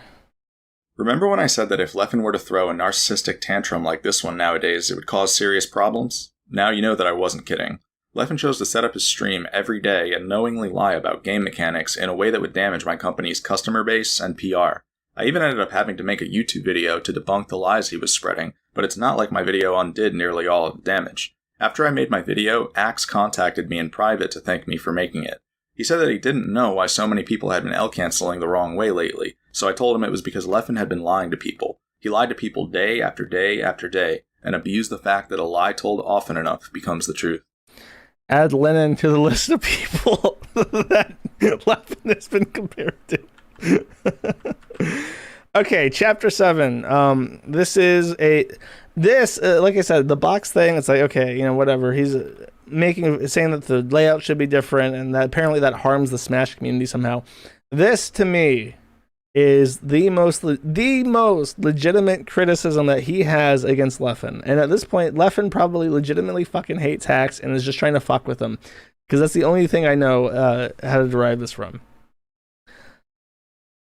In my opinion, Leffen's political cons began in 2017, and they all started with when I needed to legalize the box controller I'd been designing. The box has gone on to help thousands of Melee players in need of an ergonomic controller, and so thousands of careers were on the line back when Thousands of Spurgs playing this fucking game who have horrific carpal tunnel syndrome need this thing. Okay, whatever, fine. I'm all for more accessibility. I don't like computers and games, whatever. If you want to add accessibility options, as far as like wokeness goes, when I open up one of these modern games and there's like color blindness options and shit, it's like, okay, people need those. Those people exist. That doesn't offend me. The existence of people with carpal tunnel does not like threaten my existence as someone with hands that work, right?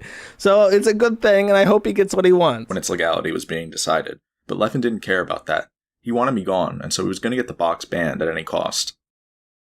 On January 19th, 2017, I announced to the Melee community that I'd be returning on a controller called the Box. I had just spent a few years away from the game due to hand and wrist injuries, and people were happy to see that I'd not only be coming back, but helping out other Melee players in need as well. Then, the exact same day I made my announcement, Leffen hosted a stream in which he made the following comments. There's absolutely nothing. There's no proof or even anecdotal evidence the Smashbox is better for your hands. That's like a real fucking claim to make. If you're going to say that this keyboard controller, which people seem to agree, these keyboard controllers are way better for your hands. So him coming out the gate saying like this guy's product doesn't even fucking work, that's a serious thing for someone in his position of influence to be saying, as far as I'm concerned. But this is where it gets big into it, because obviously the whole point of this is to play it competitively. So if you get this box thing to play with, you should be able to play it competitively. So Hacks goes on a campaign to get competitive leagues to accept the box as a legitimate controller for people to play with. That's if you can't use it to play competitively, why would people buy this fucking thing, right? That's a big deal. So the most dickhead fucking thing that you could do in this situation, if you're trying to fuck with Hacks, is to fuck with the legality of this controller. A week after I got home from Summit, Leffen began to flood Twitter with misrepresentations of everything I had told him. He even spread these misrepresentations to TOs such as Jabali and Mr. Wizard to try to reach a ban verdict as quickly as possible. When people asked Leffen what I thought about his tweets, he would clarify that I was in agreement with him, which wasn't true. And so I told Leffen that he was acting maliciously by putting words in my mouth. This was when things got even weirder. Leffen clarified that he had no malicious intent, but that he had made contact with the engineer who I was working with at the time. To be clear, Leffen lives in Sweden, and my engineer lives an hour away from me in New Jersey.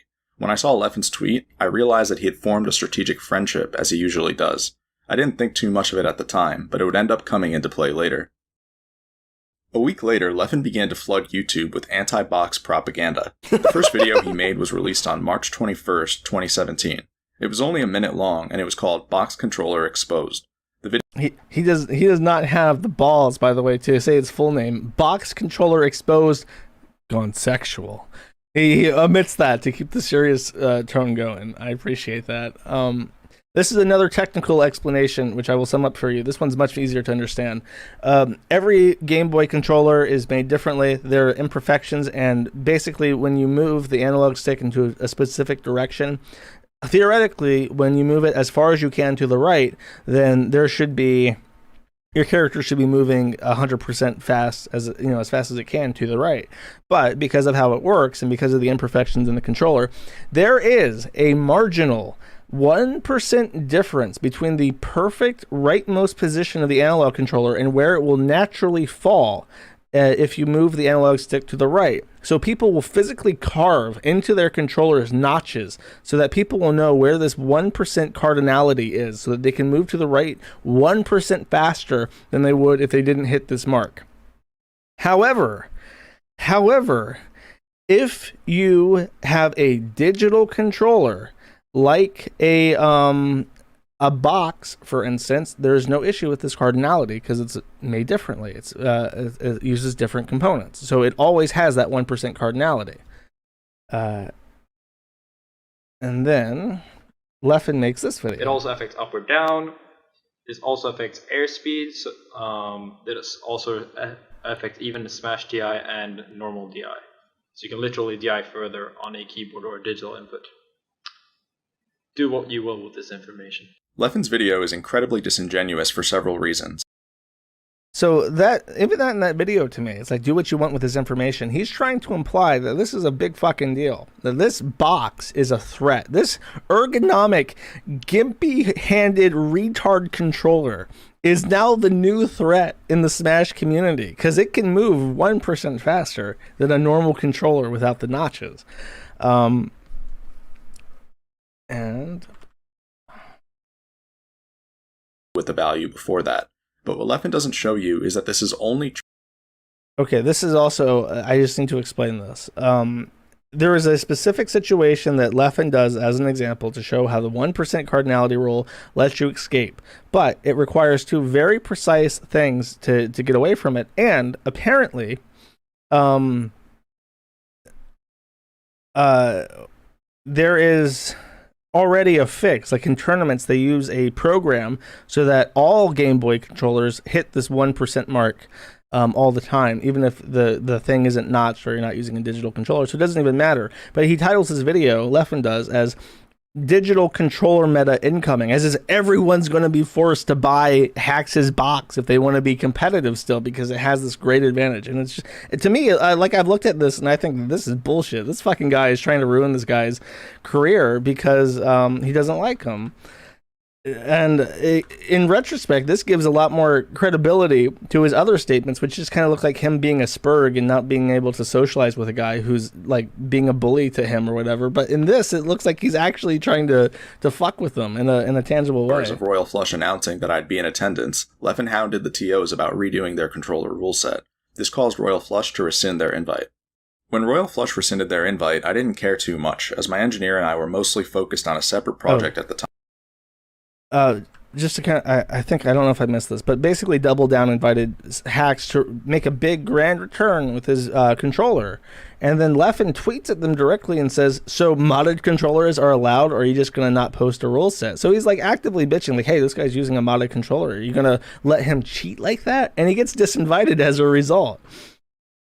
Which I think is a big fucking dick move. And that's when I started feeling sorry for this guy. It's like, this guy is like a spad, and he just wants to play his fucking game on his fucking gimpy nerd wheelchair controller. This is one of the funniest parts of the whole video. In December 2017, Leffen posted a video of himself stabbing a pancake that had a green Jigglypuff drawn on it. This video tells you that Leffen desperately wanted to get rid of HBox. It's identical to when he bought a red Adidas shirt shortly after losing to me at Genesis. Stalking and... He was wearing a red Adidas like pants or something to a competition that he lost, and Leffen immediately showed up on one of his streams wearing a red Adidas shirt. So he said that was a direct sign, which that is like the strongest sign of direct like schizophrenia, schizotypical syndromes, is that this man is gang stalking him by wearing a shirt. This thing about the Jigglypuff, that could be just for fun. HBox is apparently like the only pro player in the entire world who plays Jigglypuff, because the only way you can kill as Jigglypuff in a pro tournament is by like like bumping. I don't know how you fucking do it. Anyways, whatever. But it doesn't matter. He's the only one who plays Jigglypuff, so stabbing Jigglypuff is definitely HBox. But I think that's like being like friendly competitive. But with this, he's just like, he's trying to kill me because he's wearing a red Adidas tracksuit shirt, which is pretty fucking funny. This entire chapter is about his rivalry with HBox, which I think might have been like a friendly rivalry at some point, but then towards the end, like there's people literally chanting "fuck HBox" at the end, and Leffen has to say like, no, please don't denounce my rival, and they refuse to shake hands and shit. It's like really cringe, childish behavior between the two of them, and the community in general, like actively jeering people. But let's skip to this timestamp. Hardly anyone called fraud on Leffen's tweet either, but HBox... This is him saying, I don't like HBox or Puff, but seriously, crowds seem to be respectful. Get it together. His mother sure did. And to which... Oh, God, fuck it. Hardly anyone called fraud on Leffen's tweet either, but HBox's mother sure did. And the fact that she of all people called fraud tells you everything you need to know. So Leffen said that this crowd booing HBox was disrespectful, and HBox's mother tweets Leffen and says, you have been partly the creator of this hatred against my son. Shame on you. Life will show you the hate comes back to you. I don't know if that's a win or a lose, but it's definitely something. Chapter 8. Wait, that was chapter 8. Chapter 9. This is another grudge. This is about a black man named Salem. He plays this clip again where Trump is there. This one I am not going to play any clips from. We're going to skip right past it. The gist is that they don't like each other, and then Salem was removed from his sponsorship from Team Liquid, and Leffen celebrated it. And Hacks credits him being removed from Team Liquid due to an organized smear campaign by Leffen, because Salem, I believe, was the only Smash Brothers Melee content creator influencer guy who had more followers than he did. So that is Chapter 9. Chapter 10.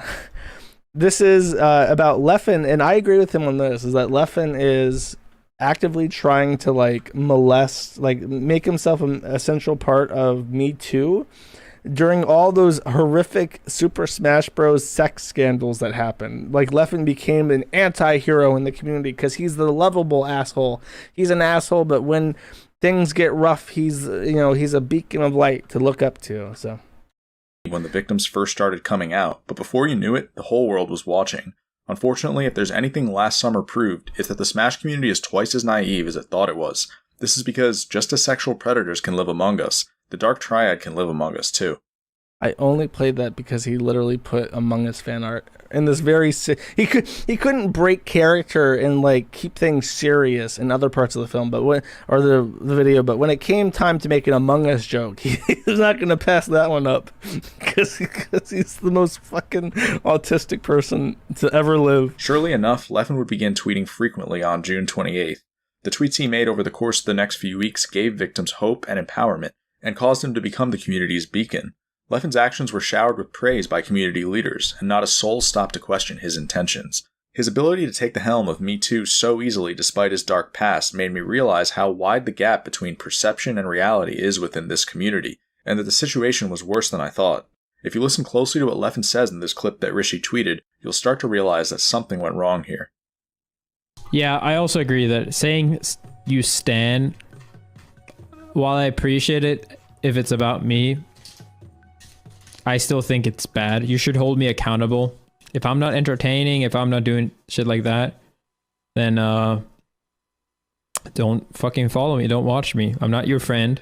I'm an entertainer. I'm a pro player. You shouldn't assume that I am a top. Just because I'm a top player, that I'm a top person. That I'm a great person, because you don't know me. It is very easy as a streamer to do your bad shit during the hours you don't stream. So that's him saying, don't stand me, I'm not a hero, whatever. For some reason, that's a point against him. I don't understand that either. It's like, whatever, that's a good point to make. The rest of this chapter is him trying to back up that he's actually not a good person, because he tells us, he actually, during this Me Too stuff where people are like getting raped and shit, he's saying that he's a victim, Leffen is, because he was on a plane, and this is a true story. It's just, there's some discrepancies, but he was in the plane and he was sitting next to another Smash player, and that person slapped the fuck out of him. And there are some differing accounts as to why Leffen got his shit slapped. But Leffen's account is that he was just victimized. He was slapped like 8 times, and he didn't do nothing wrong. He a good boy. And the other account from the guy involved was that Leffen was being annoying as fuck, and he hit him on a plane in the air, which is, I'm pretty sure, like a felony to cause a disruption like that on a plane. But then Leffen keeps doing it. He keeps doing whatever is pissing this guy off. So he slaps him again. And like 8 years later, he's on Twitch crying about #MeToo. And that is the funniest fucking thing. If Hacks really wanted to get back at this guy, he would just make fun of him. He would commission artwork of Leffen being buck broken by some random person on an airplane. That would be funny. People would take his side on that one. #MeToo. Okay, chapter 11, which is... we're already, this is 2 hours in, by the way. People saying this is not abridged. You're being too wordy. This is too long. Actually, I have saved you a significant amount of your fucking life by watching this for you. Okay, so we're now in chapter 11, I think. Where the fuck is chapter 11? Oh. This is just more of him crying about being buck broken. There's a guy called Zero. He's a Super Smash Bros. Melee, and at this point, I was wrong. It's not the other guy, the black guy, Salem. Zero is the only Smash Bros. Player who is over Leffen. And as soon as the allegations against Zero came out, Leffen, of course, as the paragon of virtue, who has made himself the Me Too icon. He was slapped brutally in an airplane, and now he can talk about this stuff and people look up to him for advice.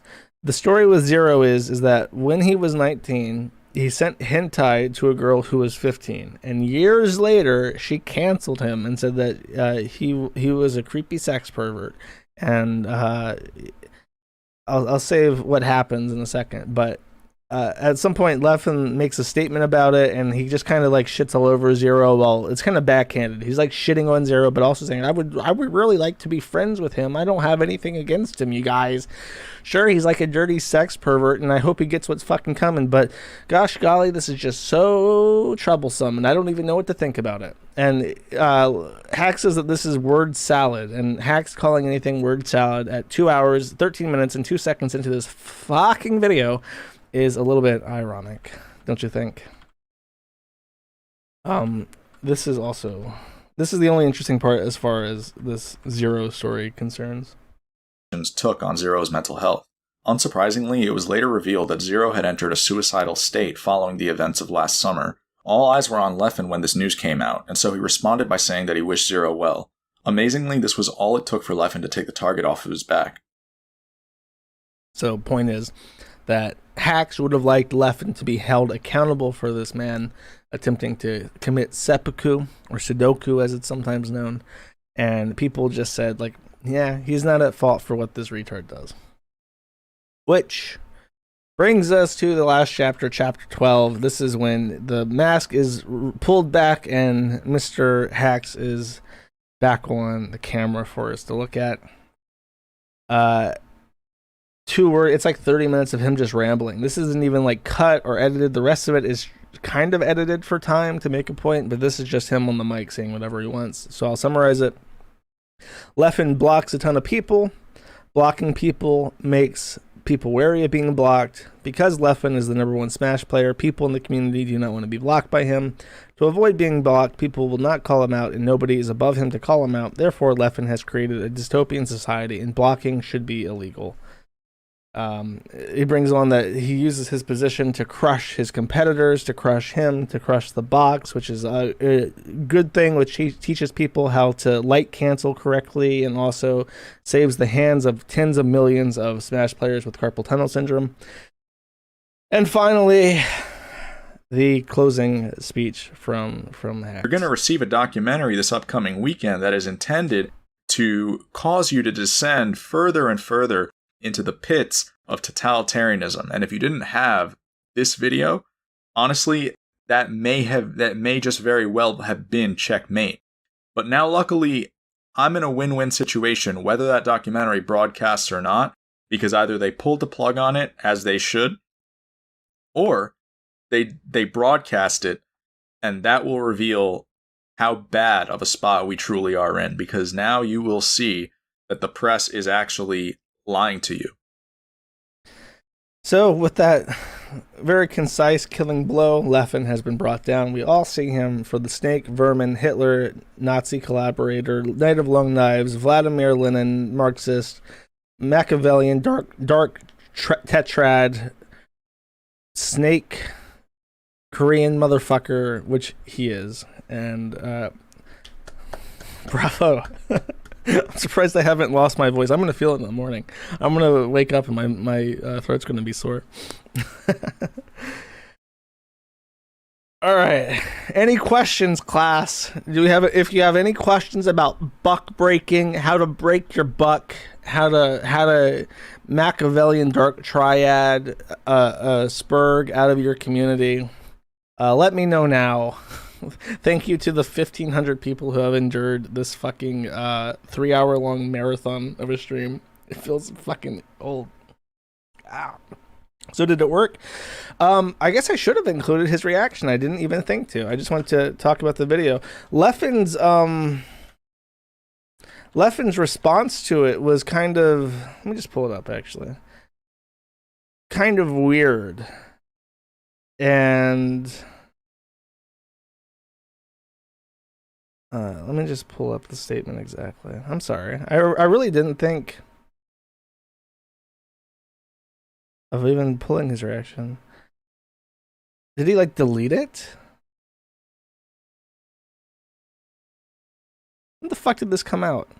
Did he delete this fucking thing? I'll kill you, fucking motherfucker, if you deleted this tweet. Okay, Leffen.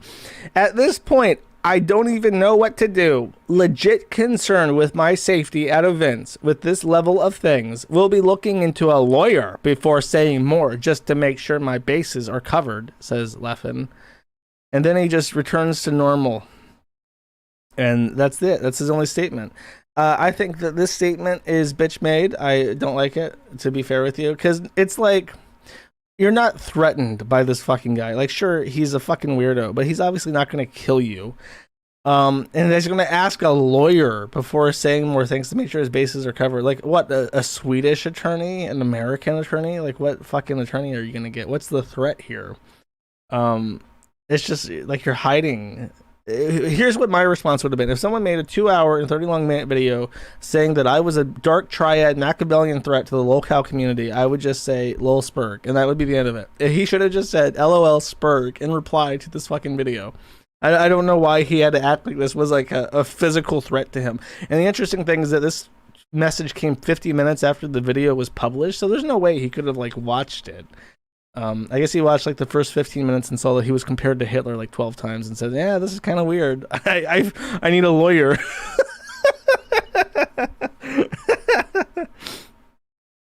Lol countdown. That's a good one too. Oh God. Okay. That's it. If there's anything else, I don't care. I'm done. I have a nice outro song for us all. And I guess I'll see you guys next week. Bye-bye.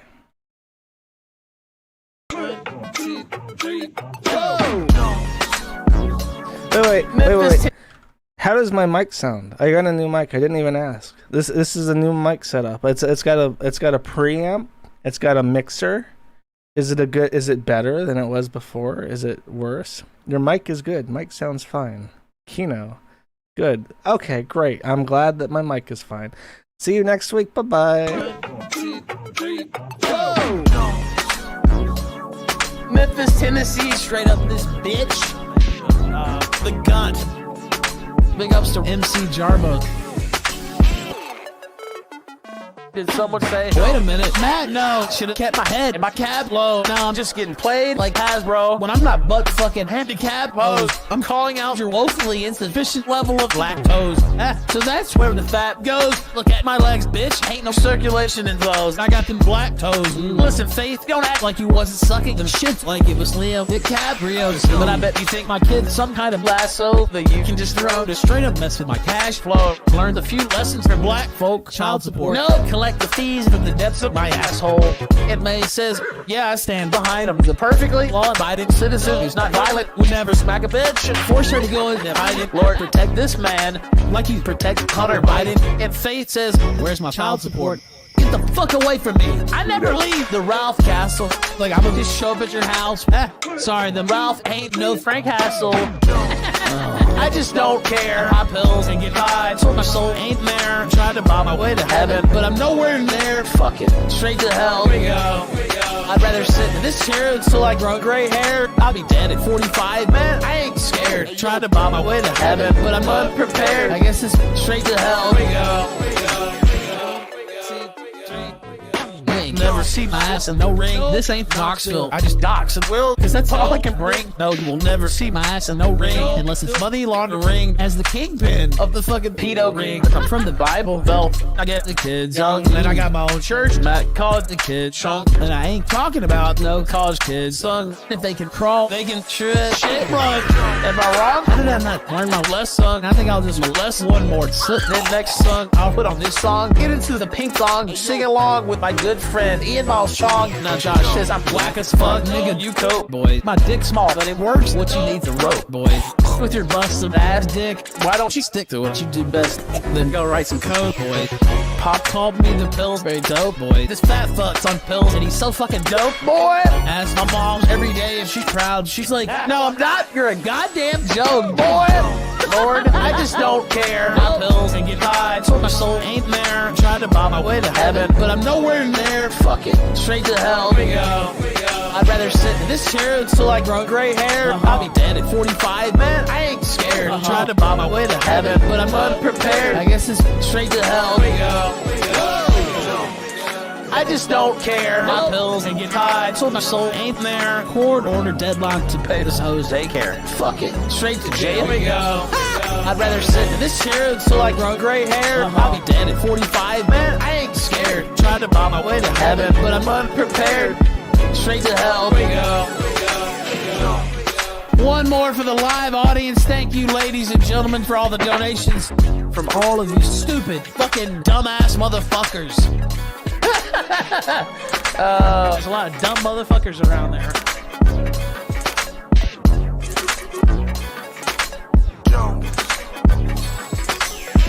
Big ups to T-Clips.